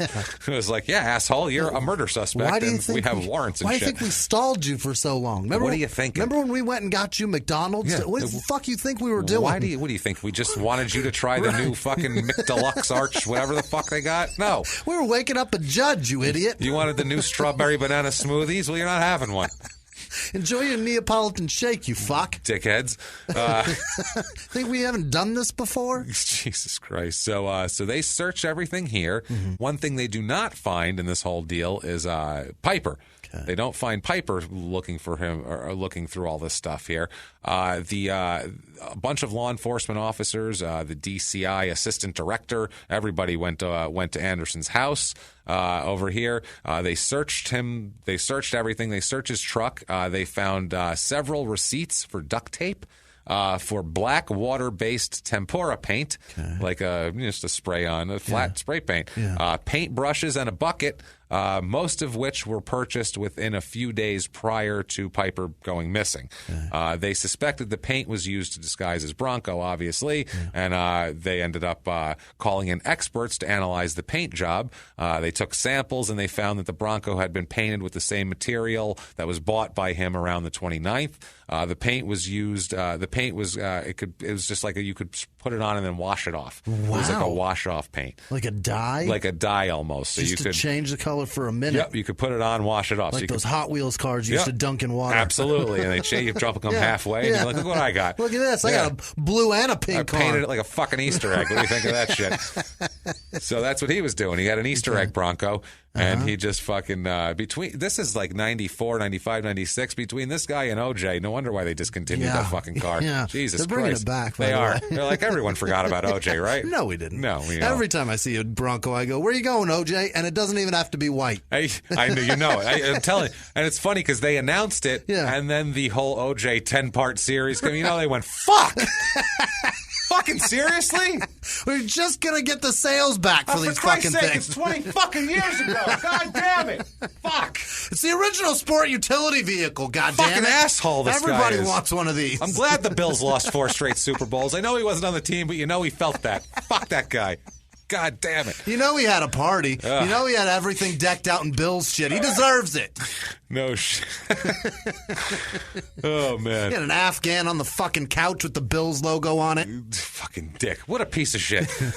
So, also, a witness claims that they saw Anderson cleaning his car on the same day Piper disappeared. It was believed he was washing off the paint and getting the car, get rid of anything on the inside. Detailing people juice. Did kind of a shit job, though. Really? As a matter of fact, because inside the Bronco, they found some interesting shit. They find a wooden platform that has holes drilled into it. Yeah. This is sounding bad already. That's terrifying. It was believed that it was made as a restraining device in which a person's ankles and hands could be tied to metal hoops that were strategically inserted into the board. This is some torture room shit here. This is like some U-bolts that he bolted to. This is some toy box killer shit right here. This is like in New Mexico. Yeah. This is, there's been several of these killers that have had these fucking torture layers that they found over the years, and they all have this exact setup. That's this is amazing. like textbook torture layer fucking setup, but he's got it in his car. He's doing like a mobile torture lab, which is fucking insanity here.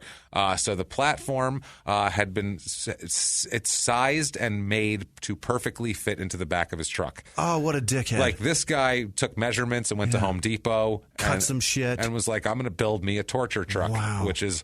He built a murder truck. Mobile crime scene. This is crazy, dude. It's fucking crazy. They found hairs attached to the wooden platform, which they could only get a genetic match. It was the same genetic type as Piper, which is something.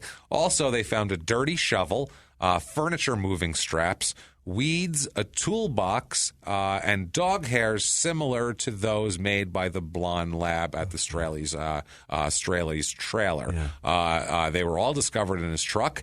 So this is at the police station. He's just like, "Hey guys, how's it going? Like, who's coming for a barbecue this week? Like, I'm just a nice kind of guy. I don't know. Wow. Well, everything's good." And then they're seeing all this shit, which is at the very least weird and creepy as fuck. At the very least, fucking interesting. Interesting. Yeah. Even if you didn't have a dirty shovel and hairs and all of that, you go, all right, this guy's a weird cat who has a sex fucking weird restraint thing in his fucking truck. That's creepy. Yeah. I mean, who does that shit in their truck? That's just weird. No. So at his home, he lives in Sioux Falls. They find a pair of jeans in his laundry basket. They were stained with what they thought was blood. They were taken to the police lab and analyzed. They found the DNA structure of the blood did not match Anderson or any of his family. They believed it was possibly Piper's blood, but it was degraded. They also found semen stains on the jeans, but they were not. This is the weirdest fuck. They weren't able to genetically match them to Anderson because they had a limited specimen to test. Okay. You can't have someone else's semen in your jeans, in the front of your jeans. That's why I'm like, you can't. What the fuck? I hope it's only because of the limited specimen. We can't guarantee that it's his because there's just a little. Whose jizz is this? I don't know. Who can tell? Who left jizz in your dick, sir? How many different people's jizz you got inside of your pants, sir? Let me ask you the question. I'll turn the tables on you, and I'll ask you. At least a couple. I couple. loan my jeans out all the time. I'm not sure when they've been fucking. And I say, you spooging them, you spooging them. It's fine with me. It's all right. Ain't no Leave a thing. tiny bit of spooey in there. I'm okay with it. Just not the whole load. Yeah, no shit. This is disgusting. This is fucking horrible. This guy's a mess. So they also discover a set of handcuff keys at his home, but he vehemently and absolutely from the hilltops denies that he owns or has ever owned a pair of handcuffs. Handcuffs? What are you fucking... I don't know anything about handcuffs. I mean, it was one of those things like, whoa, hey... Now you're over the line now, pal. Like, ask me about anal sex and fucking this and that. That's all great and dandy. But handcuffs, woohoo. Handcuffs, relax, guys. I'm trying to tell you about how much I love ass sex. You're getting personal, guys. I mean, this is getting a little personal is all I'm saying here. Yeah, I was bullied for my speech impediment. Why do you think I like fucking people in the ass now? Handcuffs, leave me out of this. Hey, now, I'm done. come on. I'm drawing the line. Jesus Christ. Now, that's getting personal, guys. So, after questioning, because they were still doing, fucking labs and all that shit, that he was free to leave. I mean, they couldn't hold him at this very moment. They were very suspicious, and they're definitely going to keep an eye on him. Get some circumstantial shit at minimum. Yeah, they were 99.99% sure that he was involved in this kidnapping, but they needed the proof here. Now, at the same day of his interview, and this would have been a good nail in his coffin, but Shayna and Vance, the father and the daughter, were called into the police station. They viewed a six-picture photo lineup. One of the pictures, the picture they used of Anderson, was an outdated driver's license photo where he had long hair and a mustache. Yeah. Now he's clean-shaven with short hair. Shayna and Vance were unable to identify anybody out of this lineup. Okay. 2 days later, though, they brought him back again, put more photos. This time, his picture was a more current one, shorter hair, cleaner shaven, and they both immediately picked out Anderson there. Shayna separately from her father picked him out. They made him do it in separate rooms so the father wouldn't influence her. Okay. At this point, they have evidence now. They have on August 2nd, 1996, he's arrested and he's charged with 2 counts of kidnapping. Okay. That's all they know of. He took her apparently. That's 2 it. of them. 2 counts. That's it. That's all they know though. They have no other. Nothing else to they don't know if she's dead. Yeah, they don't know what's going on. She could be in a fucking dungeon somewhere in somebody's school bus meth shed. Right. We have no goddamn idea.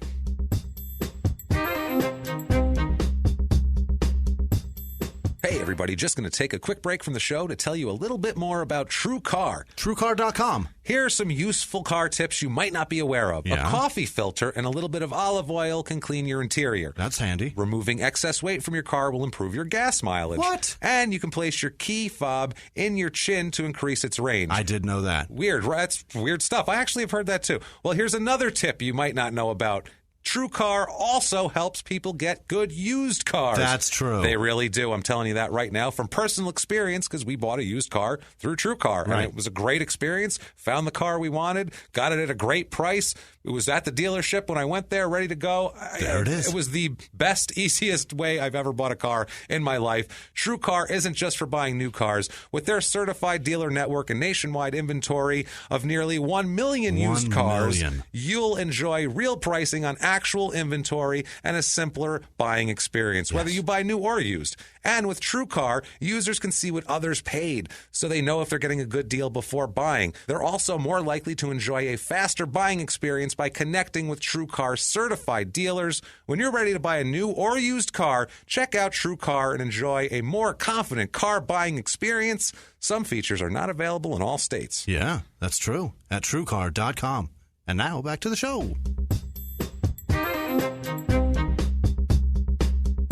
Now, they talked to another one. They talked to one of Anderson's neighbors, another one that saw him carefully clean the interior of his Bronco the morning of the 29th. He also reported that he left for a while and returned about 2 p.m., where he again thoroughly cleaned the interior of the vehicle. Yeah, that's interesting. Which is, I've never cleaned the interior of my vehicle twice in a day. Went riding for 4 hours and then came back and fine-tooth comb did it again. So who cleaned? Yeah, if you were going to do that, you wouldn't clean it before you go out. No. Like, that's not the thing here. So he also denies, Anderson denies this neighbor's account of cleaning the Bronco. He's like, I didn't clean my car twice that day. I don't know what you're talking about. They're like, why the fuck would this guy across the street make that up? Why? What reason would he have to make that up? Anything about your neighbor? Well, that one day I saw him cleaning his car twice. Right. Fucking, that's what I say about all my neighbors. If anyone asks. Sometimes I say, I would say like. He cleaned his car for 5 hours because I went out there, saw him cleaning it, and then 5 hours later he's cleaning it again. That would probably be my story because I'm not looking out my window to keep an eye on this fuck. That's what I mean. Yeah, I don't know. He was still cleaning it. Lazy fuck. I don't know. I saw him cleaning it fucking twice in 5 hours. That's all I know. He takes a while. I don't know what to tell you here. He's meticulous. So she's still missing, though. Piper's still missing. All this information's terrific, but the most important thing is where is this woman? So this is hundreds of people. This is like... the town has twice the population here from people looking for her. Yeah. This is a big deal around this area. Like I said, there's nothing else going on. Hundreds of people, volunteers, officers, cadets, anybody they could find. Railroad workers, I'm sure. For sure. Around, looking all around the trailer and then, spreading out from there. Yeah. They found nothing at all. The only thing they found was a botanist from South Dakota State University was able to point more in the direction of where to go. He identified bits of vegetation matter taken from a toolbox in the back of the Bronco as honewort and black snake root, which are known to grow along certain wooded stretches of the Big Sioux River north of Sioux Falls, near a town of Baltic. That's interesting. So that's very specific. Like that's where you get those plants and nowhere else around here. And that poor guy's life sucks. He knows that off the top of his head. That's us. That's snake root and what the fuck was it? Honewort and black snake root. No, that only grows right over there. Right. They're like, well, you've never had sex ever, sir. Ever, not once. No, but I did go up that way. Bought my nephew some pyrite. I did. He cried the whole dang way. I had no choice. And I am not a virgin, sir. I have seen a boob one time, and it was beautiful. Right. I'm not going to lie to you. It was beautiful. I tugged to it consistently. To this day, every morning. So he figures that shit out. They said that at this point, the police connect this with something else. The police do a decent job of connecting dots here. They connected that on July 29th, a motorist who was driving near this town of Baltic found a torn half of a T-shirt that Piper had been wearing the morning she disappeared. Half a torn shirt, just half of it. So they end up searching this area that they found near where the shirt was found, and this also happens to be right where that vegetation is. Some snake root in there. Some snake root, some honewort. Yeah. This is that same area outside of the town of Baltic. They find out when they do search that area, they find the other half of the T-shirt beneath a small tree. This is not a good sign. No. What they find nearby is even worse of a good sign. Okay. The half what they found has it's a Code Zero shirt. I don't know what that is. I think it's a store back there. I think it's a Midwestern store or something. But so they found it's not just like two halves of a red shirt. It's half of a Code Zero logo and the other half of a Code Zero logo. So you can put the shirts together pretty easy. They find that. They find a vibrator, which is not a good sign. I don't think she takes that out of the house. Probably not. A clump of duct tape. Oh, no. Another bad sign. The shirt and the tape were found very close to each other. They also found a number of light brown human hairs, varying from 6 inches varying from 2 to 6 inches in length, that were stuck to the duct tape. Oh boy! No hair on his head is 6 inches long. By the way, he has short hair, and also unidentifiable human blood was also on the duct tape, which is fucking crazy. Yeah. It's crazy, too, because the shirt, half the shirt that the guy found, he originally found it the day of the disappearance, is when he found it. It was out by the road. And then he just threw it away and then heard all of this shit and was like, I found a fucking shirt out there. Oh, my God. And that's when they ended up finding it there. So this is... Wow, this is fucked up, man. Also, to the partially used wax candle, which is interesting. That's creepy. And that's a vibrator and all this shit. This is getting creepy, this picture that's being built here. And the torn end of the duct tape matched the roll taken from Anderson's Bronco because it's torn, so you can match it together. It's not like you cut it with scissors. They go right back together. They also found a folding knife recovered in the Bronco with bits of fiber cloth in the knife that matched this shirt that Piper was wearing. There's a lot of evidence coming together here. He cut the shirt off. So he cut the shirt off. Scumbag. This guy's a fucking. That's vicious. He's a real such torture piece of shit right here. He wanted to fucking instill fear in this woman. Oh, absolutely. That's exactly what he was doing. That's so fucked up. So, like I said, he's he's charged with the kidnapping. They believe he's a sexual sadist at this point. That's like one of his things here. They have a psychological kind of workup of what they think he is here and the sexual sadism and all that. They think that he's excited by the physical and psychological suffering of a victim.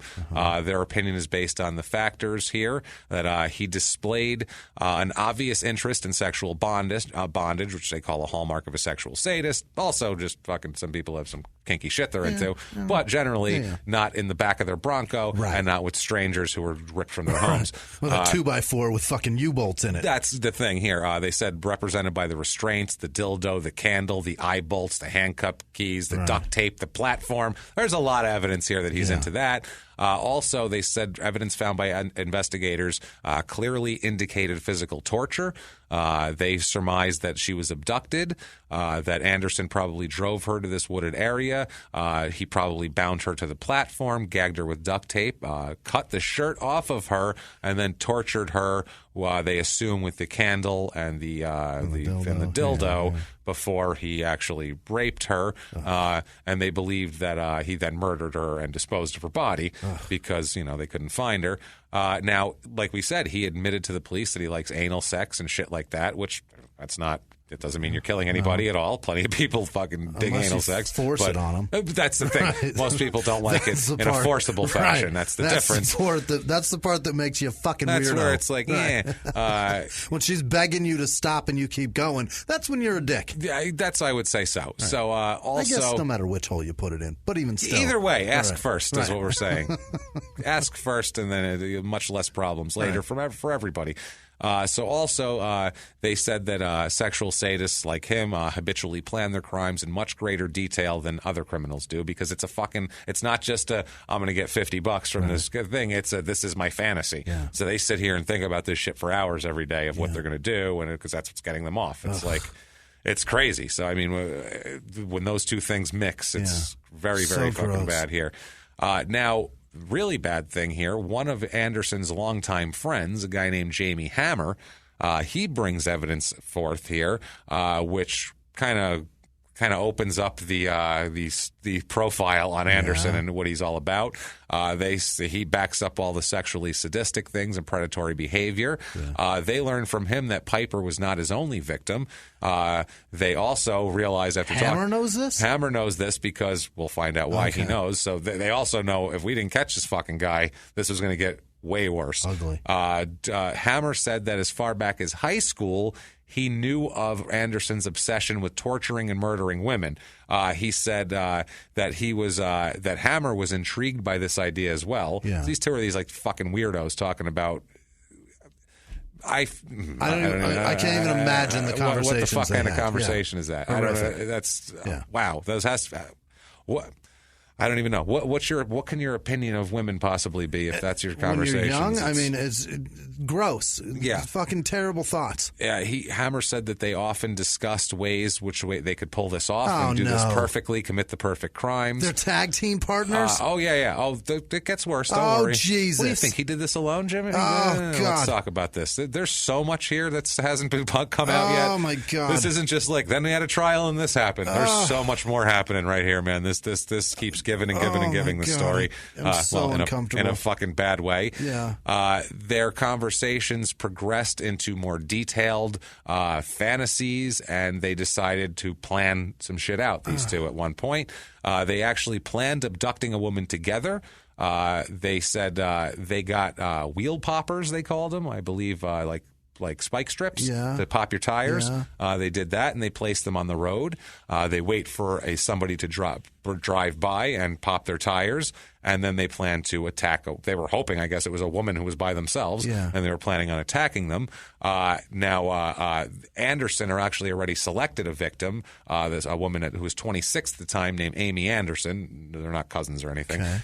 Now, in November of 1994, Hammer and Anderson went out and put real wheel poppers down where Amy was on the way home from a friend's house, and her tire went flat, and she pulled off the road to change it. And as she reached into her trunk, Anderson grabbed her and carried her into the woods. She managed to break free from him and run out into the road just as a car passed by. Girl. So she ended up getting away from him. Yeah. But we know what her fate might have been here. So this time, though, this is fucking crazy. This time, it wasn't this Hammer guy. This time, it was a guy named Glenn Marcus Walker, who was with Anderson this whole time. He was involved with Anderson and Hammer in this whole thing. He knew about this abduction that they had planned in 1994. And also, we'll talk about what he did, but he was also there, too. So this is fucking crazy. There's groups of guys planning this. This is their night out.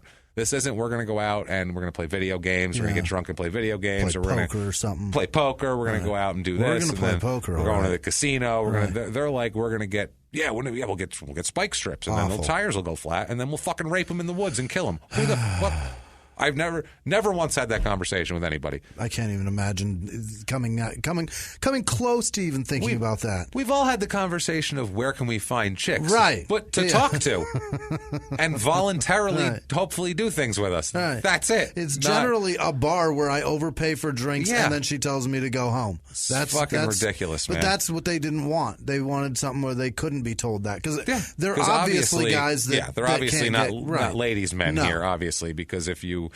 I mean, but then again, you get guys like Ted Bundy who could get women and chose this because of his background or whatever. But these two, when you get a group of guys together like this is not the most popular group with the ladies.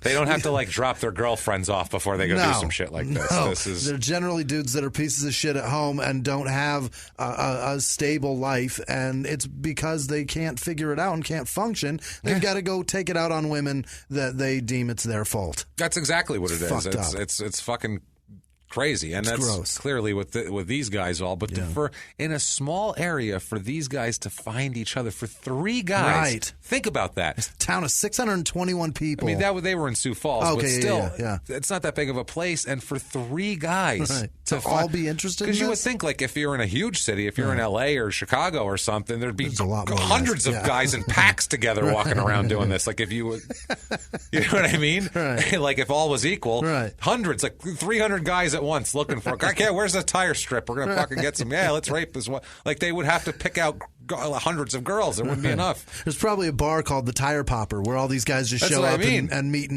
There would have to be. So the odds of not only these guys all existing, because this is not a normal condition. This is a pretty rare condition. For all of these guys to all be existing in the same area and be aware of each other. That's what I mean. That's crazy enough already. But then for the circumstances to come up where they would actually bring it up with each other and actually say, yeah, I'm into that. I'm like, wow, how many people did they tell about this beforehand who were like, what are you, fucking weird?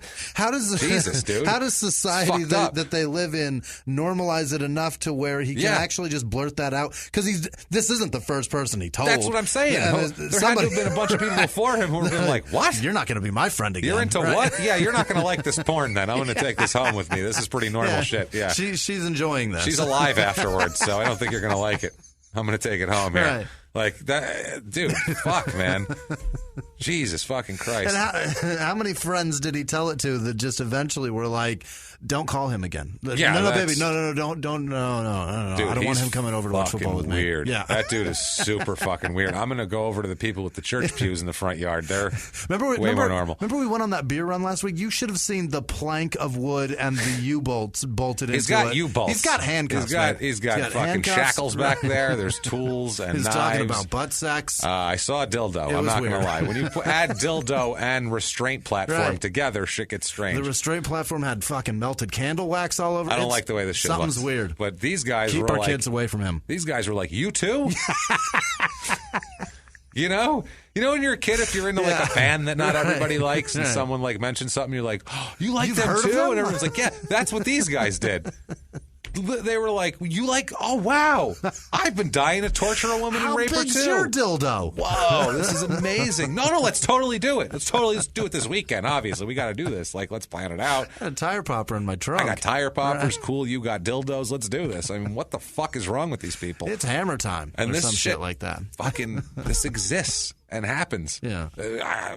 So, and they're all as fucked up as each other, too. Yeah. No one is more fucked up than anyone else in this scenario. I don't care who does what. They're all there. On pace. And they're all, whatever their role is, that's what they're getting off on. Yeah. So if the one guy's not doing anything, that's because he's getting off on watching this guy do shit. So you know what I'm saying? Jesus. That's why he's not doing shit, or else he'd get in there and do shit, too. He's tugging. That's what I'm saying. So it's the whole thing is a fucking disaster. Sweet here. Pete, that's vile. Yeah. So they have the trial in spring of 1997. Mm-hmm. It starts in March. They have a reconstruction of the events that kind of what we just went over, evidence, witnesses, all this information. We still got no body. Nobody. Oh my God. They established here. He drove to their house on the trailer on the 29th. He handcuffed her in the house. Mm-hmm. Had shot a gun off in the house too. Mm-hmm. The kid wasn't lying about that. He retrieved the note with his name and phone number on it. Let me grab that and put that in my pocket. Remember, I'd left that, and carried her out to the Bronco. Drove her out there. They said they thought he secured her to the platform in the vehicle and gagged her with duct tape. Cut her shirt open with a folding knife. Sexually assaulted her and killed her and disposed of the body in an unknown location, possibly the river. Right. He then returned to the residence and retrieved his watch that fell off during the struggle. He lost his watch. If you're going to go kidnap people and physically struggle with them, maybe take your fucking jewelry off first, dummy. That's why he went back. So that's why they kept seeing him go back, because he went back to get his goddamn watch. Also, he went to get the shell casing that from the gun came out of his gun, which he did shoot. So there was a shell casing there. This obviously accounts for all the neighbors seeing him come and go from the fucking trailer, which is an odd thing. The funny thing is, if you just saw him there and saw him leave, you might think it was weird. But when you see him come back and forth, you're like, oh, he's probably working on something over there or something. He had to go get a part or some shit. You don't fucking know what people are doing. And if they're coming and going at will, that looks normal. Right. It looks a lot more normal than shows up, disappears, never hear from him again. It looks like business as usual. Like I said, he showed up. Maybe he's fixing a fucking, a pipe, and then he's like, oh, I got to go get a clamp quick. I got to go run to Home Depot or whatever. And I don't know. There's not a Home Depot here, but I got to run back to the shop. Run back to my shop or my fucking whatever the hell here. He does all of this. Then they get all the witnesses, like the Dan Johnson guy who places him at home, cleaning the Bronco twice, and Good God. So, and by the way, he says that. It was first it was black, then it was blue. So he somewhere along the way he stopped and washed off the black paint before he got home. So he blacked it out, went, did all this, washed off the paint, came home, and the truck was blue again, and he was cleaning out the interior. Got it. So he had a fucking plan. He really did. He really had a plan. This is a lot of work for sex. He bought shit ahead of time. Yeah. Well, this isn't sex. I get it, but I mean, there's shit on Craigslist that's much easier than this, dude. But this has nothing to do with that. The fact that would be voluntary, which is not what he's into. Got a good point. He's got to restrain these people, and they have to be in physical pain. Right. They have to be, emotionally anguished, or else it's no fun for him. Otherwise, it's no. That's fucked up. Unless you get a really great actor of a hooker. Yeah, unless you get too. There are people who they like playing those roles, and they like they're in L.A. you probably find a lot of those that are really great actors. I'm sure you can. I'm sure you can. Jesus Christ! Here now, during the trial, they're trying to have Shayna testify. Yeah. She's 4 years old at this point. 4.5 years old. Poor child. Can you imagine? No. Fuck. And I then don't ever want to imagine. And Nathan's basically Dexter. He Right. was like this little kid who was watching this and was silent through the whole thing. Horrible. They bring her not to the court, though. They bring her to the town library where she's going to testify via closed circuit TV. So she doesn't have to look at this guy because she's fucking Or the fucking jury or any of this shit is scary. People. It's just a bunch of adults in a room. If you're 4, that's scary. Like a shitload of adults all staring at you, asking you questions. And a guy's going to come up to you and say, ignore all them. It's just me and you having a conversation. It's never just us having a conversation. No. This is weird. So she once they got her in there, she kind of freaked out a little bit. Mm-hmm. They had the jurors there, and the lawyers and the reporters still all there, just not him. He couldn't be there. That was the thing. They didn't want her to have to see him. It's still a bunch of people. It's still a bunch of people, though, have to witness this whole deal. So she freaked out when she walked in, and after a minute, they had to take her out of the room again because she was freaking out. Anderson, by the way, watches this on TV in the courtroom. He shouldn't be allowed to watch. I'm sorry. No. I guess he has to. You have to be able to participate in your defense. But so anyway, you don't want him to watch. So the room was then cleared out, and they brought Shayna back in again. And kind of tried to simmered shit down. Hey, let's calm her down. Then we'll bring people back in. Let's get her those ketchup covered eggs. Yeah, real quick. let's do that fast. And so when the jurors come back, she's sitting on a rug and playing with a puzzle on the floor. They gave her a puzzle, and she wouldn't look up at anybody. And the judge asked her if she could tell the truth and tried to put her at ease. But after a few minutes, she covered her head with a blanket and laid down and wouldn't come out. Good for her. So this poor kid is just shut down. She's traumatized, and she's shut down, and they're asking her to talk about horrible things. So she just covers her head in a blanket, lays down, and then that was it. That's the judge said, all right, that's enough now. Fucking let's not torment this goddamn kid anymore. Her dad's got enough problems dealing with her, and we're making it worse for him tonight at home. Yeah, no shit. So now they get Jamie Hammer on the stand, his old friend. Hammer time. It's Hammer time. He's about to fucking... he talks about some shit here. Stupid. It's He's said stupid. it so many times in his life. It's hammer time. Yeah, he you know he did. Every time time he shows up to a bar, it's hammer time. And they're like, fuck you, dude. Shut up, Hammer. Just have a fucking beer. In like 1990, for like 3 months, people would cheer and laugh when he came. He'd be like, it's hammer time. They're like, it's Jamie Hammer right there. That's what I'm talking about. He's back. And then once Too Legit to Quit came out, they were like, will you shut the fuck up? Shut up. It's not even Hammer time for Hammer anymore. He lost his house. He's Sit the fuck down. doing the fucking Addams Family soundtrack. It's not. He's got no street cred. Sit your ass down. Hammer lost all his street cred. Take a fucking Hammer's seat. a white guy at this point. Sit the fuck down. So Hammer talks about how they had previously talked about abducting women. He testifies to two particular times, one in Egan, South Dakota, and one in Sherman, South Dakota. He testified that in Egan, he and Anderson followed a girl that had pulled out in front of them. Hammer said that Anderson had said we could have grabbed her right then, is what he was saying. He also testified that Anderson had taken him to a house in Sherman, showing him a home with a good-looking girl living there with a kid and a big fucking boyfriend. That's what she said. So both of these incidents occurred during a discussion about abducting women. So he's like, here's a good one to abduct, but she's got kids and this giant fucking boyfriend. What a dick, right? Doesn't want us to like rape and kill his girlfriend, like fucking total dickhead. What a cock blocker. Right? What the fuck, man? Jesus Christ. The owner of the residence also, they end up saying that it fits into the time period because they go and talk to the owner of this residence. He said that no females resided there at that time, but in the fall of 1995, his sister-in-law was staying at the residence for a while who fits exactly the description that Anderson gave to Hammer. So it wasn't a boyfriend, it was her brother-in-law. Yeah, but luckily a big motherfucker that kept these guys away. Law enforcement at this point, they took photographs of the woman that he'd previously followed. Hammer testified that Anderson owned walkie-talkies. This came up during a discussion about kidnapping women. He's like, I have walkie-talkies, that'll help.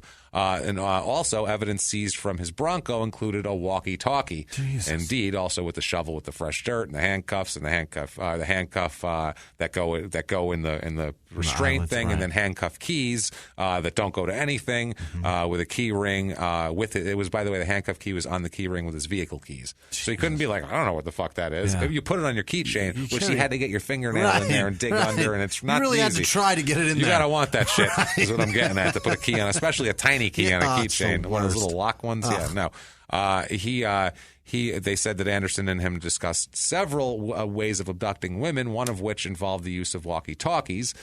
He said that Hammer said that Anderson and he had practiced using these walkie-talkies out near the Big Sioux River and Ditch Road. This was also the area that this is where they found the physical evidence for the Piper situations, where they found her T-shirt right along where he said where they were practicing using the walkie-talkies and doing all of this shit. which is fucking crazy. He also testified that Anderson had suggested to him different methods of disposing of bodies and getting rid of evidence. He said that Anderson talked about digging a grave in advance of an abduction and disposing of the evidence by burying it or throwing it out of the window of his vehicle. Okay. Which that would be a T-shirt found on the road, which sounds about right. I don't know why he wouldn't have left it with the rest of it, but there's that. This is fucking Anderson doesn't challenge that this had happened, but he minimizes the whole thing. He just says it was just trash talk. That's what his lawyers say. That's just trash talk. Nope. Never had trash talk of let's plan out to abduct, rape, and kill women. Never had that trash talk. It's not locker room talk, sir. No, that's not. She's got big tits as locker room talk. That guy's a fucking dick is trash talk. Let's rape a girl, tie her to restraints, drag her out in the woods, fuck her with a fucking dildo and kill her and dump her in the river isn't trash talk. That's illegal talk. That's a murder plan.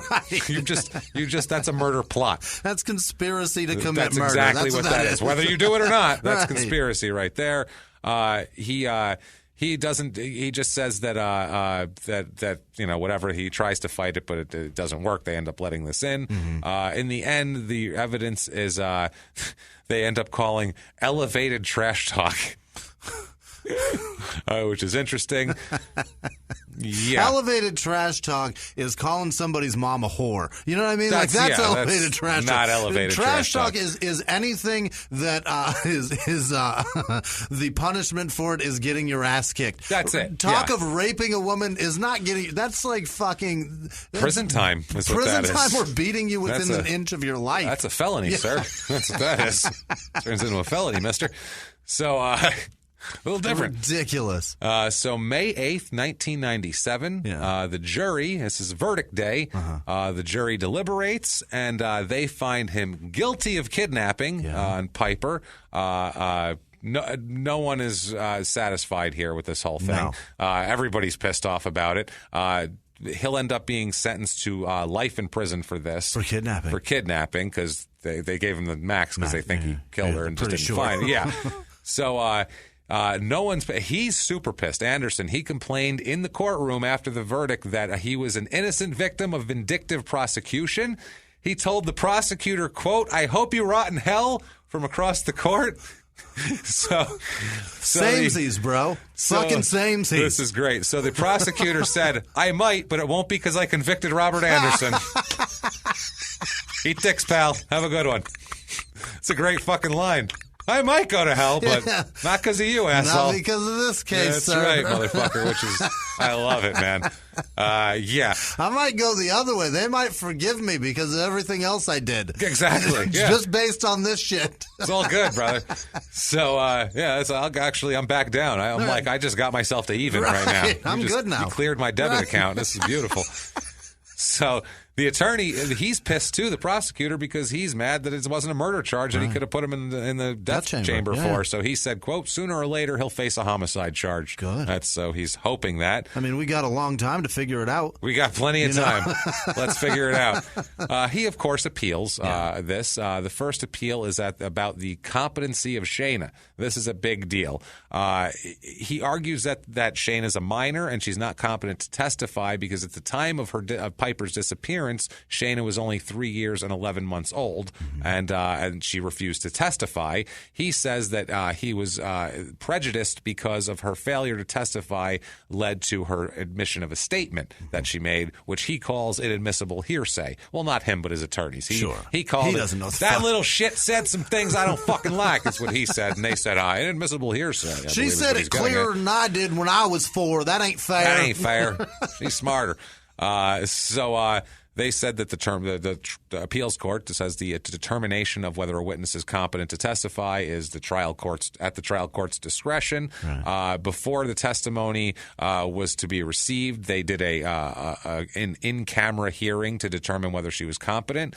She was 4.5 years old. During the first part of the hearing, they watched her in a play environment to see that she was normal. The court they asked her simple questions at varying points in the play session to make make her feel at ease. Yeah. They asked her whether she'd be lying if she made certain untrue statements. They'd say, like, at one point he asked her, so if I said there was a blue cow in the room, would I be telling the truth or telling a lie? Just to see if she knows the difference between the truth and a lie, which is really the only competency platform. Right. That's it. That's the basement for competency. That's how sense. they tell if you can be prosecuted. Do you know the difference between right and wrong? Okay, well then you're prosecuted. So which one of these is pyrite? Exactly. The paint chip. See, it's chipping off. This one ain't. We got to teach the kids something. They're gonna get ripped off at every damn tourist spot they go to. Otherwise, for the rest of their fucking lives. They gotta know. So she replied lie, which was correct. And she said, and if you were asked at some time to tell the truth, will you tell the truth? And she said, oh, yep. So that's such a cute little kid thing to say, like, oh yeah, can't wait to tell the truth. I want to make people happy. I'm a kid.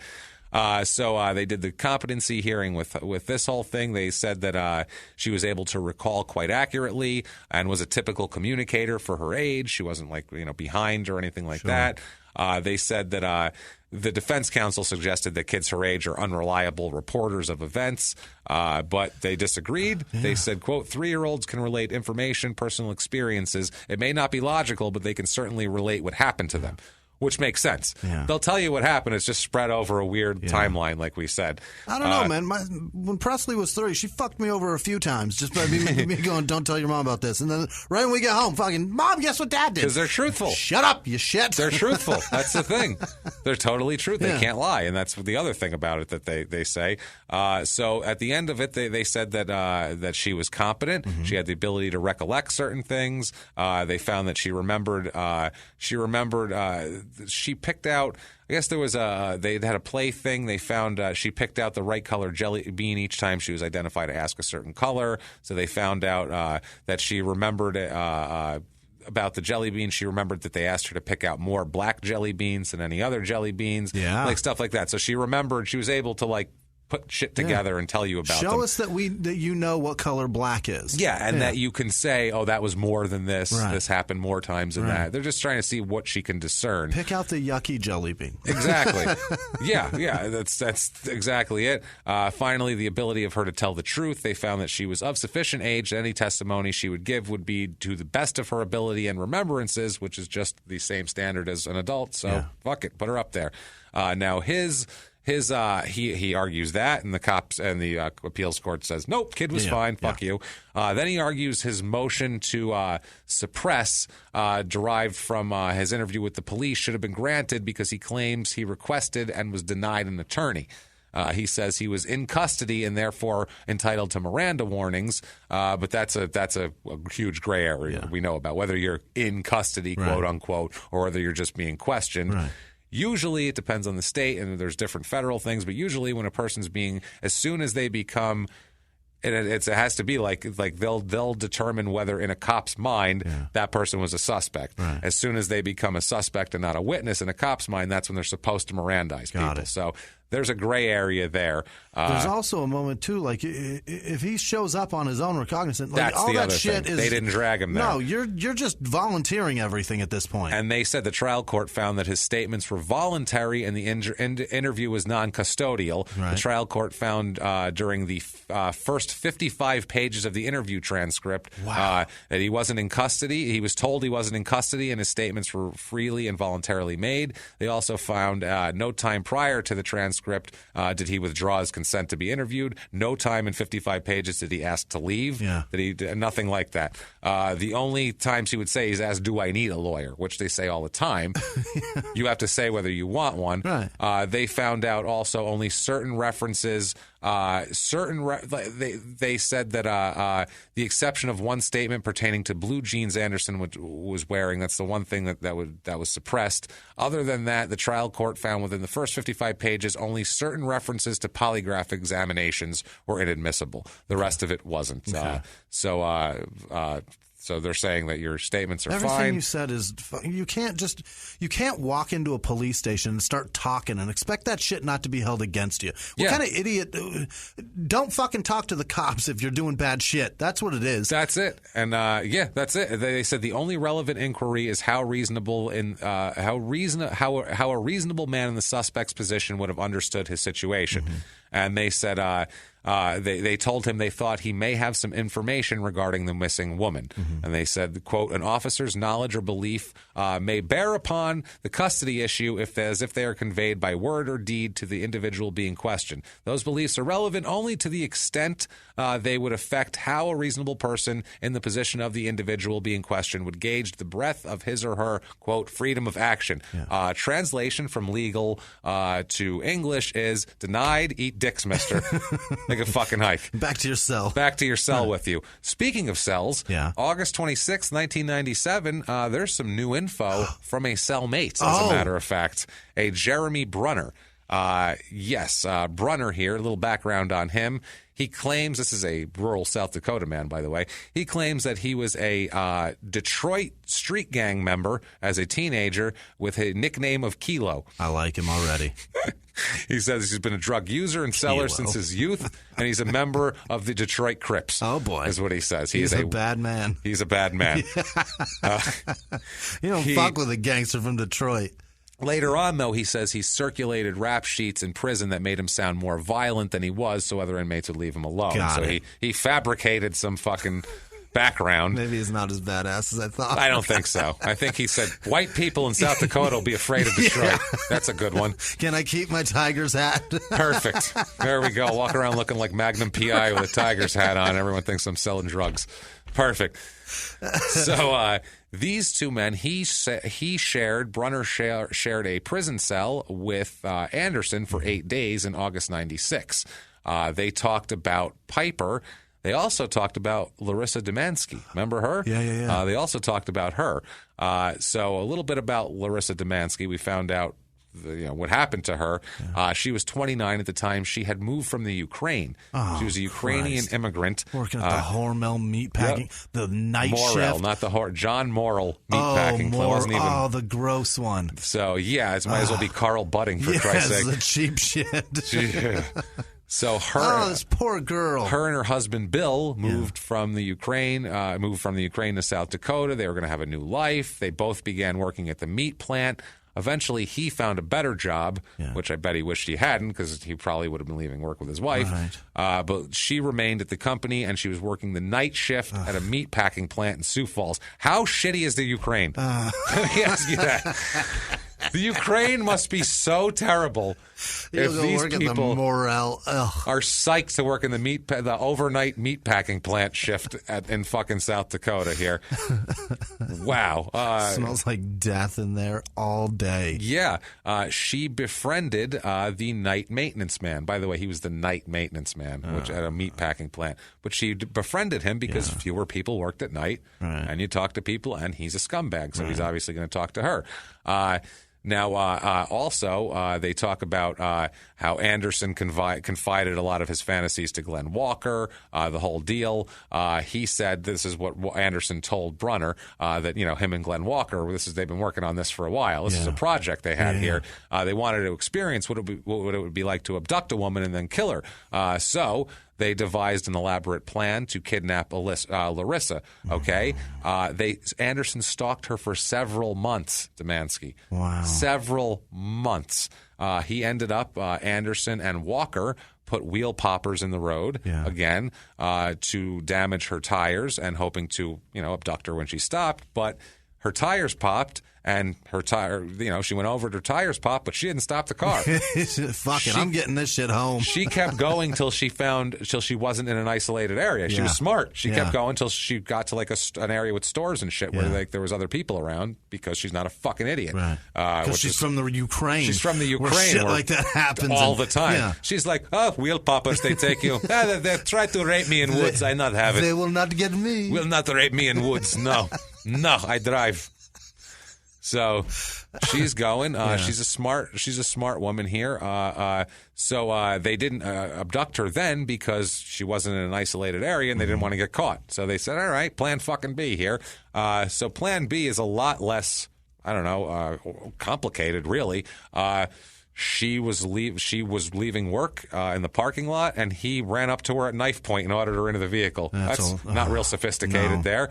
Then he... it's just one step short of a burlap bag. That's what I mean. He might as well just throw a net over her head, for Christ's sake. I mean, that's pathetic. So what he ends up doing is he and Walker drive her out to Lake Vermilion. When they get to the lake, Walker watched the whole time as Anderson dragged her out of the car and raped her several times. Fucking unreal, man. Jesus fucking Christ. Several times. And a lot of these guys, they either can't perform or they perform. rape 8 times in a row. It's fucking disgusting. Either way, it's disgusting. But whatever. So apparently Larissa, pled for her life. Of course. Obviously, with desperation, and he didn't give a fuck. No. And didn't care at all. And so Walker what they ended up finding out was that Anderson suffocated her with duct tape and then buried her remains under a chokeberry bush. And they found out also later on, when they ended up finding her and everything, that she was about 6 weeks pregnant at the time. Oh, fucking also. jerk off. So, yeah, that's another thing here. That's horrible. Yeah, it's if it couldn't get worse, let's make it worse. You know what I mean? It's like, if that's not the worst way to go, and then this happens, this is fucking horrible. She had her whole life ahead of her. Unbelievable. So Brunner told the cops that Anderson excessively bragged, and he had great detail about the murders of both Piper and Larissa, so now he's admitting to the murder in only an 8-day time. So 8 days. They were only together for 8 days, these two, and he's already telling them all these big murder things. This guy... Maybe he was hoping that he had some stories, too, that he could tug to. Normally, I don't believe cellmates half the time or whatever, but this guy's got details that no one else had, and we'll find out exactly what they are here. He told him that... Brunner said that Anderson admitted he was a serial killer, and he said that he kept trophies of his victims at his grandmother's house.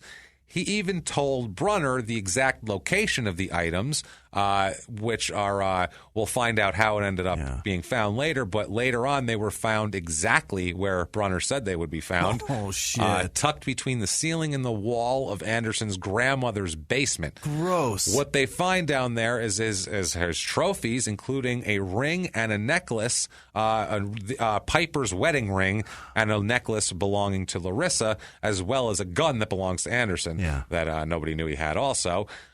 He also told Brunner that he thought that the cops believed that Walker might tell on him about the murder. So he's worried about Walker ratting on him. So he said he had a feeling that Walker's going to reveal the location of the bodies and all this type of deal. So he wanted, obviously, Larissa never to be found because he didn't want to be linked to this murder. Sure. So when he thought about that, because they buried him, then he's like, I don't trust that Walker to tell where this body is. So Anderson went back. Oh, no way. And he moved her. And dug her up. Oh, Not what a moved scumbag. her. Worse, removed her skull and teeth. Not moved her. Jesus. Popped her fucking skull off and her teeth. And apparently these were broken up and thrown from his car window as he drove from the scene, which is crazy because when they end up finding Larissa's body, they only find portions of it. Yeah. They don't find the head, yet they find no large animal disturbance. Yeah. So they're like, where the fuck did the head go? What did he do? Makes sense here. So this guy's details, I mean, he knew exactly where the Perfect. everything is here. He also claims, Brunner, that Anderson bragged about abducting Piper. He said that he admitted to raping and strangling her before disposing of her body in the Big Sioux River. Mm-hmm. Jesus Christ. So this is all the witnesses that saw him go back and forth and all this. He forgot his watch and the tent and the whole deal here. Another time, farther into this week, Anderson asked Brunner to murder Walker. Because he's like, listen, thinking about that Walker, I don't trust him, and I don't think he's going to remain silent. You're going to get out before I am. Right. So go ahead and kill him if you would. Listen, Kilo, I got a plan. Listen, Kilo. Now, Brunner, obviously, if you're with a guy who's like, I'm a serial killer, I dismember people and do all that, whatever they ask you to do, you go, fucking sure. Yeah. Hell yeah. Hell yeah. I am going to kill him so fucking good. Yeah, you know what? I'm going to rape him. I'm going to rape him. I'm going to cut his head off. Where do you keep your dildos? Because I'm going to get him good. Candle wax, you say. All right, great. Then you get out of the second you get away from that guy, you go, this fucking guy's crazy. Cops, I got to talk to him. Yeah. Lots of them. But Many of them. Bring them all to me. Agree to whatever's said. If a man is telling you about his serial murder and wants a favor from you, just agree to it. Get out of it later. But don't be like, what are you, sick? Be like, that's normal. Mind? Yeah, that's good. So he asked him to murder him, and Brunner agreed. So Anderson drew up 2 maps for him. Mm-hmm. One of the maps had the location of Walker's house, so he could find it and kill him. The other map showed where Anderson's grandmother lived and a map to the gun in the basement of where they found the trophies. I'll call my grandma and tell her Kilo's on his way over. Kilo's going to get down in the basement for a minute, so go ahead and let him in. My buddy Kilo. You'll know him by the Detroit Christ, Tigers hat. Yeah, so he'll be the guy from Detroit. So Brunner agrees to kill him when he gets out of prison, even though he said he was never actually planning on killing him. Instead, he takes this information to the police and strikes a deal with them to get out of jail early. Attaboy. Getting information for a shorter prison sentence. His testimony, along with all the other shit, all the evidence they got there, is it's huge and convicting. Damning as fuck. He's the conviction. Yeah. This case has been going for years, and no one's ever defined it. So September 4th, 1997, Anderson is charged with murdering Larissa Dumansky. He's also charged with the rape and murder of Piper Straley also. His trial is supposed to begin in March 1999. So Brunner testifies here. He testifies in court. He says that he came forward in 1997 about this whole thing. Now, it's funny. He says that he asked to speak with the cops after getting advice from his mother. He says that he knew what he was told was, he said that what he did was out of concern for what the Dumanskys and the Straley families were going through. Yeah, so you consulted mom first? He said, it just became where the things I was being told were beyond my moral point. Also, his past convictions include forgery, assault, shoplifting as a juvenile, and larceny and robbery convictions as an adult, which is very moral. Yeah. Jesus well, I mean, Christ. it's not rape and murder, but yeah, it's something. He's still a dick. The prosecutor also said that he had several nonviolent disciplinary problems in prison. He's just a fucking jerk off, basically. So he's let out of jail early for that. After, I think, 14 months of a 5-year sentence, he's let out early. That's a deal. He is free for 3 weeks before he's arrested for selling fake LSD and possessing methamphetamine. All right, so I was upset for him for a second. He's a jerk off. The fake LSD is a dick move, but it's not. Is that illegal? Is that you can't. Yeah, it is. To sell fake LSD? It's illegal. Yeah. Well, then it's fraud. If it's real, it's drug possession. If it's fake, it's fraud. So either way, you're fucked. It's fucked up. Can't sell people fake shit. It's kind of shitty. Selling kids vitamin C tabs, telling them they're going to trip balls. I mean, fuck it. That's a way of making. That's an entrepreneur. Little pieces of paper. But having the meth, now you're an asshole. Now you're becoming kind of a dickhead. You're becoming a menace here. So he ends up getting sentenced to 6 years in jail on these drug charges Holy after shit. this. They have, and when he gets back to prison too, they have to hold him in protective custody because they all know he's a snitch now, and they all call him a snitch. And he filed a lawsuit federally at one point accusing the South Dakota State Penitentiary system of failing to adequately protect him. Also because sounds like he got his ass kicked a couple of times. So fuck, he did testify for them. You got to protect the guy at that point here. Now Walker ended up after the conviction for the Piper kidnapping. Walker ends up confessing to the police that he was an accomplice in the abduction of Larissa. He told them that he and Anderson methodically planned it out, carried out the kidnapping, but he claimed he was not involved in her rape and murder. But he did end up showing them the location of Larissa's body, which is how they found all that. Why do you know that, dude? That's what I mean. Well, he watched. He said he watched. All right. So he led That's police. an accomplice to rape and murder, bro. Yeah, you watched and didn't go, there. hey, don't rape and murder her. Right. If you don't say, hey, don't rape and murder her, then you're an accomplice at that point. You're getting off on it. I thought we were just kidnapping her. Get your cock out of her. That's not. This isn't good. They knew what they were doing, and they realized portions of her skeleton was missing. Like I said, they said also forensic experts here recovered a total of 57 items relating to her, including a tooth, a rib, bones from the left and right wrist, fingers, feet, ankle, fingernails, and a jaw and throat bones. Also, near the grave, they found a pair of work gloves, shell casings, and bullets. Oh, boy. Also, Larissa's shoes, a part of her belt, jewelry, and pieces of her clothing. That's damning. That's damning. That's a big package there. That when they found him, they didn't know what the fuck was up with her head not being there until they got the information from Brunner of why, and they're like, oh, because no animals disturbed it. Kilo fixes our whole puzzle. Fucking puts it all together. Missing pieces, Kilo, baby. So the Dumansky trial takes place in March of 1999. It's first week of March. They get into this whole thing. The trial lasts a month.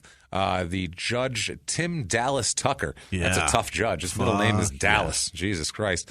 Ruled that prosecutors are allowed to introduce into the guilt phase of trial testimony evidence that Dumansky was 6 weeks pregnant because they didn't want to bring that in at first.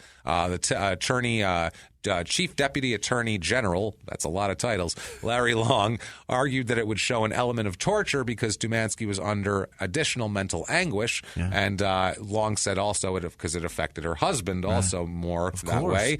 He said, quote, he not only lost his wife, but he lost his third child as well. They had 2 kids, by the way. Yeah, that's rough. Wow. I feel bad for Bill right now. Bill's having a fucking tough time, man. Between Bill and Vance, those two fucking guys. They're left with 2 kids, and well, let's see if they end up happy with the outcome. Okay. Maybe they will be. We'll find out here. Anderson, his lawyers argued that obviously that they wanted to have this testimony not come in, right? And they also tried to have the matter sealed so it could not be made public. This whole thing, and the judge said, "Fuck no." No. Why would? Yeah, I don't think so. The defense lawyer said that the situation does not meet the legal definition of torture. There's no way to prove that if Anderson killed Dumansky, he intended to torture her. Nothing indicates nothing the state has indicated says the defendant knew of the pregnancy also. Y'all seen that Bronco? Did you see all that shit? What the fuck are you talking about? He is Mr. Torture. Yeah. That's his favorite. That's his thing. Yeah. He's got a T-shirt which is to him with a thumbs up that says torture under it with a big exclamation point. That's not okay. Jesus Christ. So you see his Pinterest page? Yeah, and we're not making that T-shirt, by the way. No, so. ever. No. So during these proceedings, Shayna's testimony was never heard, but they do take her descriptions of the events there as well. They have Brunner also testifies that he was told all these things that all match up.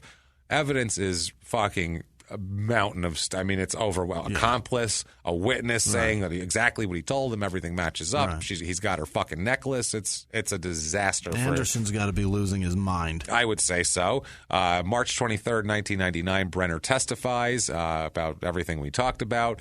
He says that he told him all about the rape and the murder. The defense. Jesus Christ. This is the defense. Because there's not much. What are you going to have as a defense? What do you say? He doesn't like anal that much? Or what do you say? Yeah. If you look through his porn, only half of it's anal. So, Jesus Christ. So the defense's last 3 witnesses were Anderson's mother and 2 of his siblings. Yeah. So, that's all they got. They tried to kind of poke holes in some theories here. His mother, Ruth Anderson, and his sister, Lori Anderson, testified that they gave $500 to Anderson in late August 1997, and he said it was to be used to buy a guitar for his 9-year-old nephew. Yeah, not a bunch of paint and murder stuff. Right.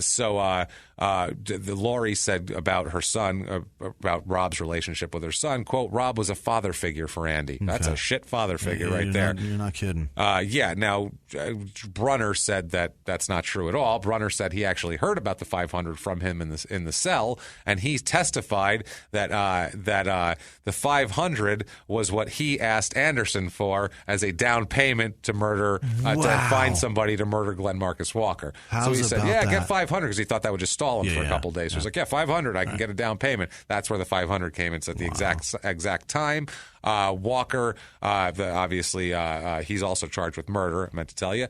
On cross-examination, his mother said that she usually sent him his money through a money order, but this time he asked her to give Lori cash. So he wants cash at this point. The amount was also more than than he usually would spend on his nieces or nephews. He's not buying $500 guitars normally. What a shitty terrible excuse. He's stopping at the convenience store and getting a bag of fucking army men or something. Here you go, kid. So April 6th, 1999, the jury comes back. It's 8. The total jury is 8 men and 8 women. But, they break it up. Anderson is found guilty on 4 counts, including the rape and murder of Piper and the kidnapping and murder of Larissa. He is sentenced 3 days later. The judge is not happy with him at all, as you might imagine, and he says, "You, sir, may fuck off." That's the death penalty for you. Right. So lethal injection for this dickhead.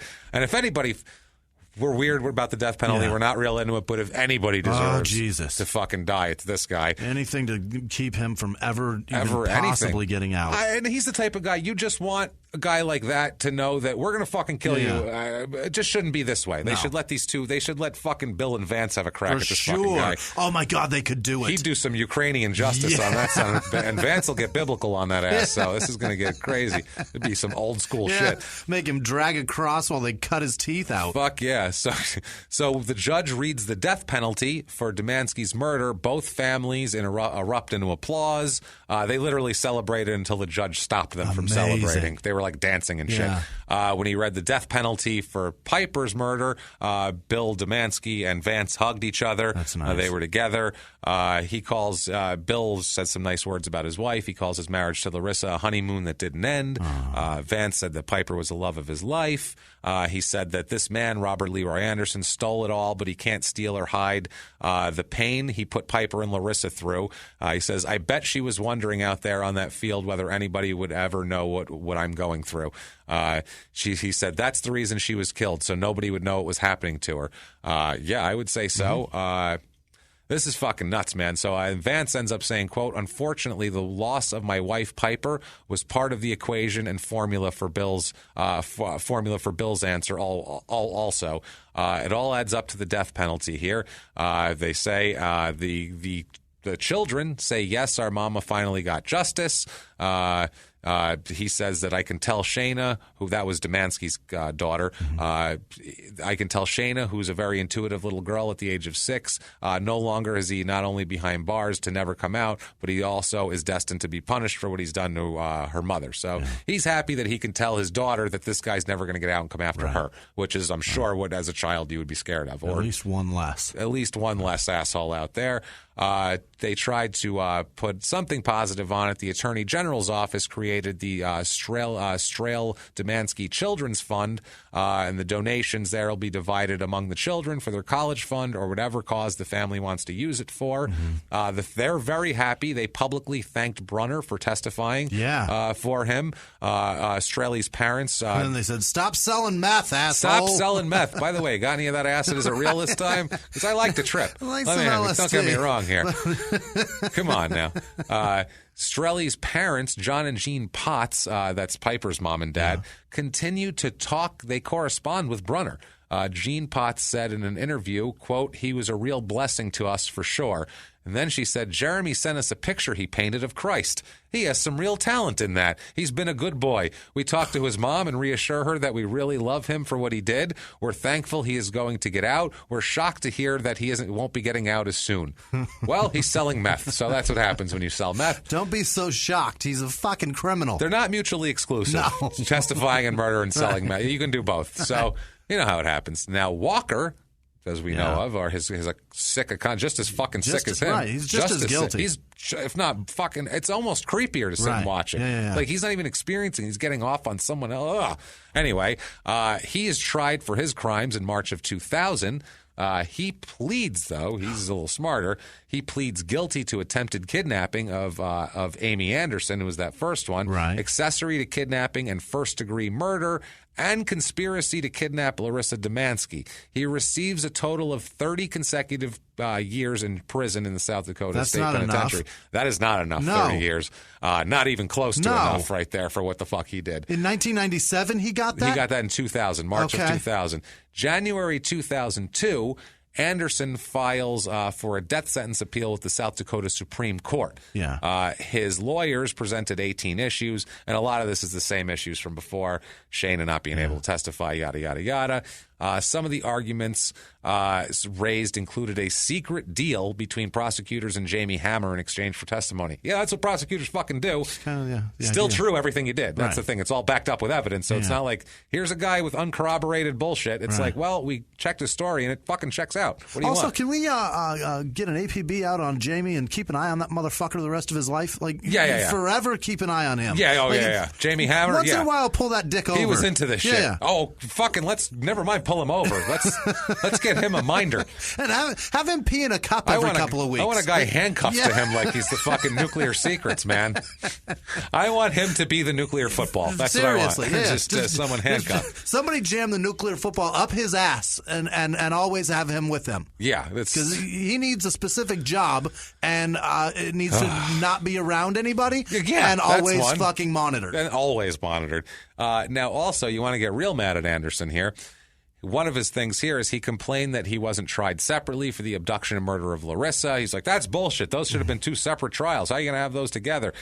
The worst, though, is he complained that he did not get a chance to confront Shayna and that he was denied the right to make his statement to the jurors before his penalty was handed down. What did you want to do? Yell at a fucking 4-year-old and call her a liar? You get cross-examination happens, right? Not really. It's just a statement they included her statement like they would include a dead person's statement. Okay. If someone made a statement and then was killed, they a lot of times will include their statement in the state. You She's don't get to cross-examine. 4, man. She's 4. What are you going to do? Gonna have and why? This is the other thing. I would think as a defense attorney, that's the best case scenario. Yeah. Get it in. It's going to be in either way. Get it in without actually having to have me. Right. Because what are you going to do as a defense attorney? Go up and fucking, you're lying, aren't you? I mean, they're going to, anything you say to this kid other than, hi, sweetheart, the fucking everyone going to hate you. And you're going to challenge her That's fucking what I mean. Statement. And this is a 4-year-old with a dead mother. You're going to can't call do her a that. liar? Right. No one's going to be okay with that. Even if you do get some sort of lie out of her, she's going to cry. Yeah. And then you're going to look like an And asshole. then you're going to look like an asshole. There's no way to do that successfully. December 11th, 2002, Leland Anderson, who is Anderson's father, is found dead from a self-inflicted gunshot wound. Oh, he died of embarrassment. He died of fucking embarrassment. Wow. And he had to be a real... I'm sorry. He probably wasn't a great dude. He probably weren't great parents, and we'll find out why also. This wasn't like a mental aberration that this guy was. It's a suicide, they find out here. The body was found by a neighbor who called deputies because his vehicle wasn't moved for multiple days in a row. Oh, and he laid there. A long time. Man, that's embarrassing. Oof. He recently moved to a mobile home east of Yankton, which if you've ever watched Deadwood, which I know you haven't, they mention Yankton constantly. Really? That's where all the cocksuckers from the government are that he's got to send bribes. He's always sending bribes to Yankton, that Al. A .22 caliber rifle was found with the body, and also one of Leland Anderson's other sons also in prison. I'm going to say you're an asshole father. Dad. You're probably a bad dad. If one of your kids is a serial rapist and murderer and the other one's in prison too, you're probably a dick. You screwed the pooch on those ones, If it sir. was just the one, I'd say maybe he had maybe I'd hit in the head when he was fucking 9 or something. But this, no, you raised jerk-offs. Sorry. So, the Supreme Court meets... And you know what? I bet Leland sides with us. I would... Yes. And so much so that he put a fucking gun in his face. He couldn't take how right we were anymore. Couldn't take it. They're so right. The pressure of us being right was too much to bear. Sorry, I don't feel bad for him because he raised a monster and another fucking criminal. So and fuck he you, dude. went the fucking Japanese honor way. That's Good for right. him. Good for you. So appeal here. American style with the American style. American style honor. 22 rifle in the mouth. So the Supreme Court meets to discuss Anderson's appeal in March of 2002. The court will make their final decision in May of 2003 of how this goes. March of 2003, though, Anderson is found hanging in his cell at 2 a.m. on a Sunday. Fuck you. Yes. I love it. That's awesome. A guard had noticed nothing unusual when he checked on Anderson 14 minutes earlier. He was sitting on his bunk. He made eye contact with the guard. 14 minutes. Nodded. Everything was fine. As he went back through, his lifeless body was found hanging by a sheet tied to a bar in his cell. The warden said, quote, he did not have any respiration or pulse even when they first found him and when they cut him down. And if they did, they probably fucking pull it a little fucking tighter. You know, they said, is he still breathing? Yeah. I hope that... He's not breathing now. I don't know what happened. I hope I'm that not guard sure. fumbled with the keys. Nope, not that one. Not that one. Anybody got the keys to 4B? I can't find them. Somebody's hanging. I think it's a person. Maybe I left them at home. I don't know. Check my car. Fuck it. They called in awesome. guards and nurses. A defibrillator was used to shock his heart. Cardiopulmonary resuscitation was done, CPR, but he was pronounced dead. He was awaiting lethal injection anyway for the murders, obviously. Weber, who is the warden, said, quote, by all indications, Robert Leroy Anderson had no intentions of killing himself. He had appeals going. He was aggressively pursuing his case. His demeanor hadn't changed one iota. He was a fairly quiet inmate. He occasionally got into trouble, but nothing violent. They said that he, quote, had zero contact with mental health folks other than initial screenings when he first arrived. No one ever referred him for evaluation or help, nor did he ever request it. He was not in his death row cell. He was in a segregation cell when they found him. He was put in an isolation cell after a small razor blade was found hidden under the lip of a table in his usual cell. Okay. So he had a piece of razor in his cell, so they put him away. They said, quote, we viewed that as a serious piece of contraband, which caused him to get locked up in the administrative segregation. When we find weapons or potential weapons in cells, we look at the safety of other inmates and staff first, obviously. Quote, and that's that. The routine for him, he would be same as he'd go to the segregation cell all the time. Yeah. He's locked up alone for about 45 minutes each day, where he was let out to shower and exercise. No contact with any other prisoners. Yeah. So the razor was probably for him, I would imagine. That was probably going to be his means of getting out of this. Yep. Yeah. They found a half-page suicide note in his cell. They just said, quote, it was a personal message to his mother and sister, and he was doing a little grousing about penitentiary rules. So he wrote a letter bitching about penitentiary rules and whatever. Bitching about having to fucking... Can you believe this? You believe I have to be out of bounds. It's not right. You believe the bars in here? It's ridiculous. It's fucking stupid. Unbelievable. So his final meal was crow, Can't apparently. Even get me chiropractor. Yeah. So the cost of prosecuting him... He wants a chiropractor in there. The Amish can get it, and I can't even fucking get it. Need to get realigned. It's ridiculous. Didn't Dana Sue want a chiropractor? So it's Canyon Lake, California. Quack science. Jesus. The cost of prosecuting and defending Robert Leroy Anderson on rape and murder charges, it was more than $1 million. Wow. And it is the most expensive in the state's history. There were 2 separate trials, which added to the cost, obviously. Most of the costs, a big chunk of them, $815,337, were attorney's fees and trial expenses.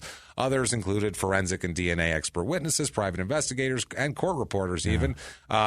Also, McCook County, though, lucky for them, they benefit from a state program that gives counties recourse to avoid getting, because this will bankrupt a small county, a trial like this. So they have like a state fund that'll help them. State funds or federal funds. Can they give federal funds for that? I don't think federal funds unless it's a federal case. Yeah. But the state, the federal funds, federally, they might give dollars to states for that, maybe, possibly. All right. Filters down. That's what I mean. 55 of the 66 counties in the states are a member of this county legal expense relief program. Each county must pay $25,000 of total legal expenses. When the bills are submitted, members are asked to chip in a percentage of the money based on their property valuation. Wow. They ended up, the legal expense relief program, paid $1.02 million of Anderson's costs to the county, keeping them from bankruptcy. If Anderson's lawyers didn't, they said that if they didn't advance this to the federal appellate level, it wouldn't have cost as much. One of the state people said, quote, it's a shame taxpayers had to spend money to put that guy away, but that's part of our system. And it's worth it in this fucking case, he kind of gave you a refund. Yeah, no shit. That's true. You know what I mean? At least they didn't even get their money's worth, though. They didn't even get to kill him. They ordered a big meal, and somebody else ate it. They're like, fuck, we didn't even get to eat this shit. So, but the cost of housing that shitbag, and then the murder drugs for the end. Oh, the whole thing. This shitbird would have cost him probably $10 million. And he said, quote, also he added, quote, there's a lot of women who will sleep better knowing that this guy is deceased. No doubt. I would say so. And at least one that's 6. Yeah. Piper's husband, Vance, said, quote, this is what we were after anyway. It just saves some time and effort. So he was like, I don't give a fuck as long as he's fucking dead.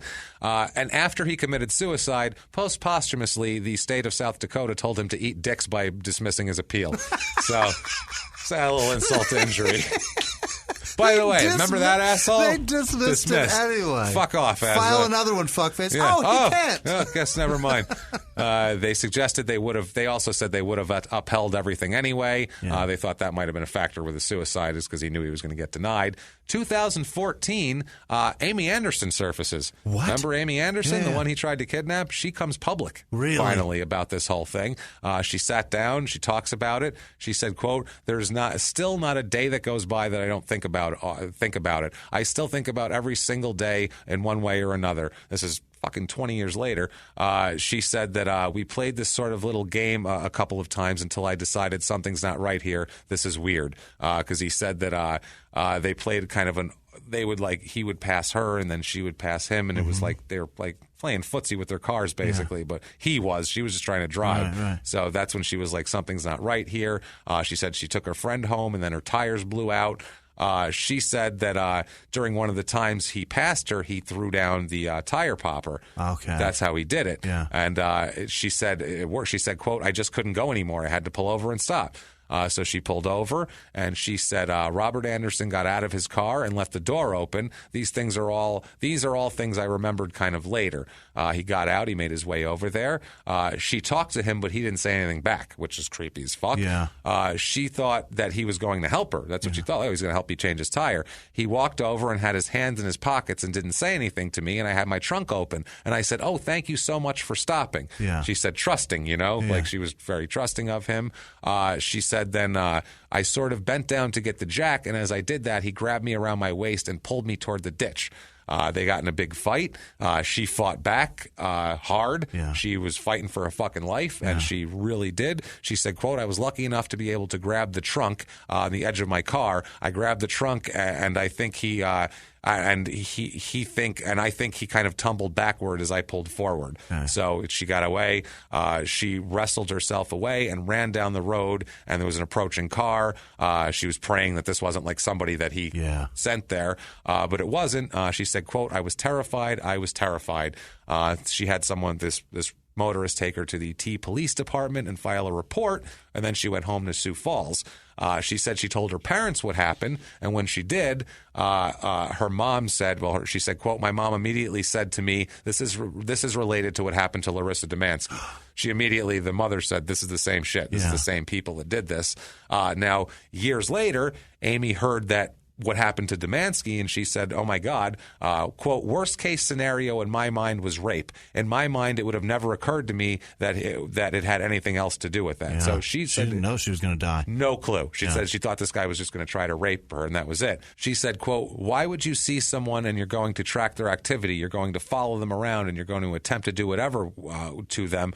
What would go through your mind to make you think that? What would ever even give you that idea? Exactly. That's what all normal people think. That's the point. She never talks about this story. This is like the first time. She says there's family members. She hasn't talked about it with her family or anything like that. They said, well, why did you agree to go public? And she said, quote, I'm not going to let anyone rob me of who I am. She said, quote, it makes me feel empowered, like I'm tough. I'm not going to put up with anything. You're not going to take me down. So good for her. Yeah. So that's good. She's feeling good. He's fucking dead. We feeling better now? A lot better. Okay. December 22nd, 2015, Walker is released. No. Greg Walker is released from fucking prison. Out of prison. Out of prison. What the fuck? Yeah. Feel good? Feel better now? What? He would get 15 years out of 30? 15 out of 30. Jesus. Yep. He was. Why is that? It's crazy. He was entitled to early, because his crimes happened before July 1st, 1996, when they changed the law. He was entitled to early release for good behavior. Oh, what a cunt. He will not be under supervision What? when released. He told the DOC that he plans to leave South Dakota, which, great. Where the fuck are you now? No. Anywhere. I don't like that at all.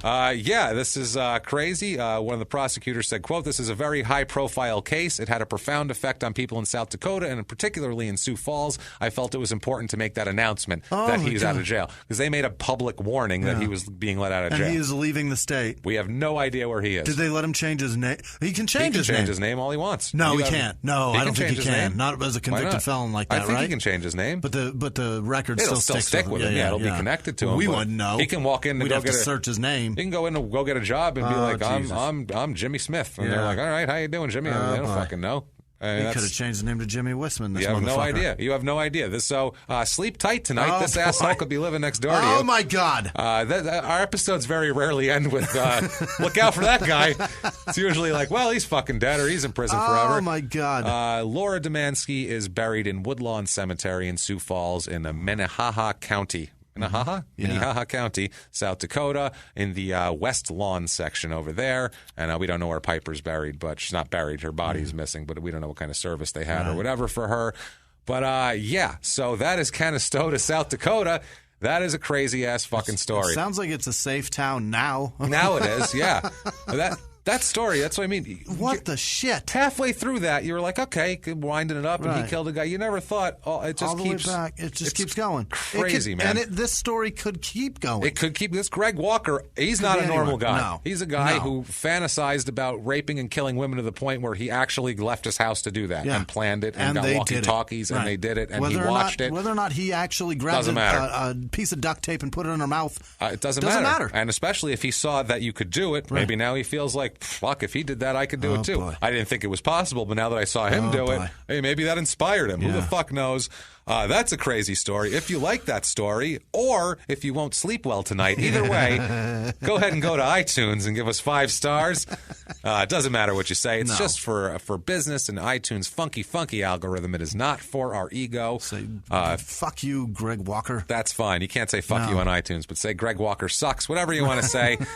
If that's not enough for you and you want to be one of our superstar, spectacular, wonderful, excellent people that we love so much, that just sounded like the name of like a Chinese dry cleaner. It did. If you want to be one of those people like this fine list of producers that we're about to give you, you can do that very easily by going over to patreon.com/crimeinsports, or you can go over to PayPal and make a one-time donation using our email address, which is crimeinsports@gmail.com. If you want to get a hold of the show, that's a real good way to do it at that email address, or you can do @MurderSmall on Instagram, or @SmallTownMurder on Instagram. It's @MurderSmall on Twitter, Small Town Pod on Facebook. Just search Small Town Murder and find us there.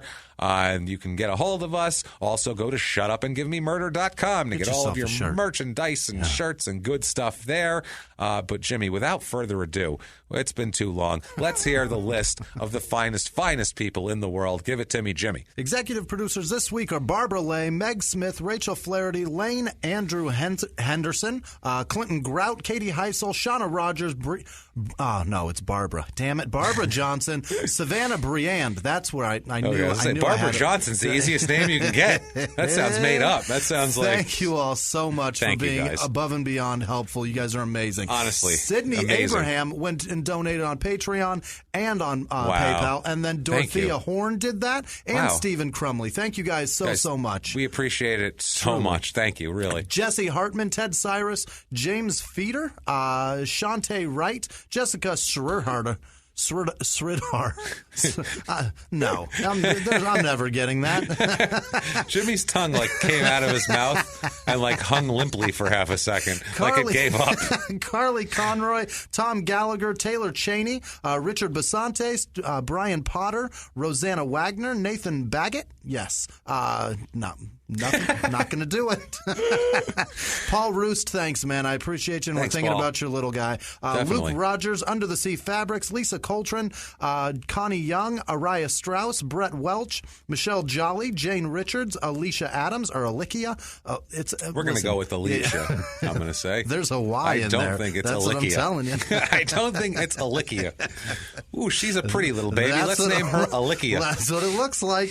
Reverend Dr. John Kardash. I don't think he's a reverend nor a doctor. He's a reverend and a doctor. Right. My. That's a lot of titles. Tara Nance, Shalima Althus, or Althouse. I'm not sure. Got to get that guy a law degree. It was Tech Esquire on the end of it, and we'll really fucking do something. Gracie's mum, Ken Fouts, Sinfully Delightful Clean Eating, Jess Landgren in Australia. Hey. Matthew Dietrich also donated on both. Thanks, man. Thank you very much, Matthew. Jesus, Tabitha Beyer, Andrew Dupuis. Dubois? No, it's D-U-P-U-I-S. Dupuis. Dupuis. I think so. All right, I'll take Chad Mitchell, Emma Engblom, Okay. It's possible. Jake LeBeer sticking around. Thank you, Jake. Thanks, Nikki man. Cofill, Denise Bray, Barbara Felker, Mariah Menhier. Mariah over there in the Netherlands. That's the one. Yeah. You got I it. got the right country. I waited saw you for blank you. out going, fuck, is she in Sweden? Where is she? I always get it wrong. I only know Kate- that because my wife just sent her a T-shirt. Oh, in very the nice. Netherlands. There you go. So, yeah. That'll make it easier. Yeah. Kate Myers, Oliver Thomas, Heather Chamness, Chandel Whitney. She's the one with the daughter that serves. That's, Oh, cool. I always Thank remember you. that. Andrea Calkins, Yeah. Andre Bouchard, Kayla Parker, Emma Chappelle Hedges. That's it. Elizabeth Estabrook, Seth Kuehl, Alicia. No, it's Ashley. Damn it. You had Alicia on your mind. You can't Ashley fault you for Lewis, that. Maggie L, John Leggett. Nope. Moving on. Jennifer Proven, Andrew Ballard. No, it's Eric Ballard. Well, Ah. I said Andrew, didn't I? Yeah, you did. Definitely. I have an Andrew It's a lot somewhere more right here. letters. Kelly Green, Becca and Felix. No last name. Mackenzie Bolin, Kyle Anderson, Bumblebutt Podcast. I don't know who I haven't heard I don't it. know. Me Annie, neither. Annie Schock, who sent us the Washington State Penitentiary shirts. Thank you, Annie. Yeah, that was awesome. Thanks. Deb O'Donnell, Taylor Matthew. That's it. Taylor Matthew, yes. And he's a Easy. college dude that listens to the show. Hey, Thanks, thanks, Taylor. man. Corey Preda, M. Turner, Sarah McGreal, Donna, Don Wancura, I think. Wancura. Right. Carly Edwards, Tess Fahey. That sounds like some shit a magician says when his thing works.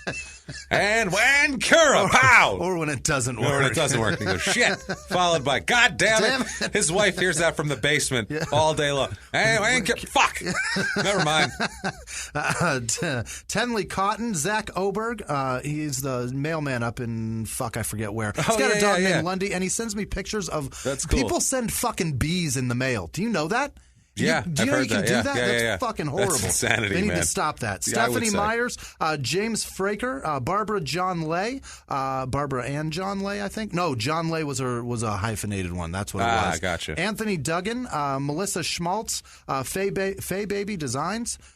Not going to say anything about it. I don't know. Faye. Thank you, Faye Baby Thank Designs. you, Faye Baby Designs. You're terrific. Bear Burns, Lori Pete or Piette. I think it's Pete, right? Piett. I think so. Yeah. I'm going to double Walsh, T. Kelly Walsh. Yes, you're right. Yeah. Laura Shanoski, Cynthia Munford. There's too many N's. There's only M's two and of them. N's, it's too much. Christine You Sandburn. broke Jimmy. Lily Harley, Aislinn Dennis, Daphne Hedger, and then home stretch, Heather Walter, Bill Szynski. Yes. Szynski. I thought you were going to say Suzuki for a second. That's it what looked like it was coming out of your my mouth. brain was pushing Yeah. it. Caleb Crowley, Casey Lane, Nicole Wilson, Rihanna Harmer, Trini Martinez, Jessica Morgan, Chris Bakey or Back, Zach Cornell, Amanda Turner, and Chrissy-Ann Castaldi. Thank you guys so much. Thank you. Honestly, guys, we can't thank you enough for everything that you do for us. You keep it going. You keep us going, and we can't thank you enough for it. Really, your donations mean the world to us. Yep. And they're the difference between the show being a success and us not being able to do this. So thank you guys so much for doing all of that. We really do appreciate it. And what if somebody appreciates you and wants to tell you about it, Jimmy? If you'd like to, you can How do they find do me it? at Whisman Sucks, WHISMAN Sucks on Twitter, Instagram, and Snapchat. I appreciate anything you guys say to me. I appreciate it. And I am at Jimmy P is Funny. You can find me there, or just copy and paste my last name from the show description. Don't try to spell it because you will hurt yourself. And that is this crazy-ass episode of Small Town Murder.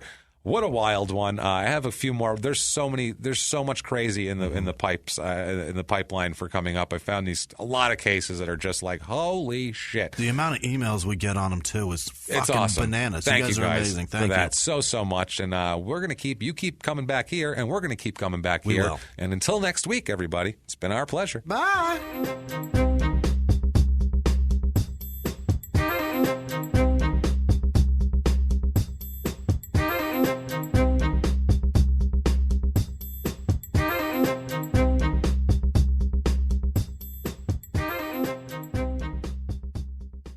If you like Small Town Murder, you can listen early and ad-free now by joining Wondery Plus in the Wondery app or on Apple Podcasts. Prime members can listen early and ad-free on Amazon Music. Before you go, tell us about yourself by filling out a short survey at Wondery.com/survey. In the 1980s, a rosé swept the country. Hey, Mike, I really like this White Zinfandel. Well, good. Now put it down. We're going to try another one. White Zin became America's top-selling wine. But most don't know that this sweet drink has a sour history.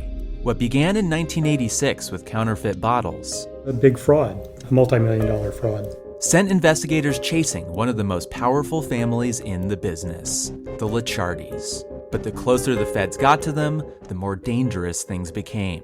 It's a story of deceit. At the time, I was paranoid. Threats. You touch my kids, I will kill you. And murder. With a .22 caliber bullet to the head.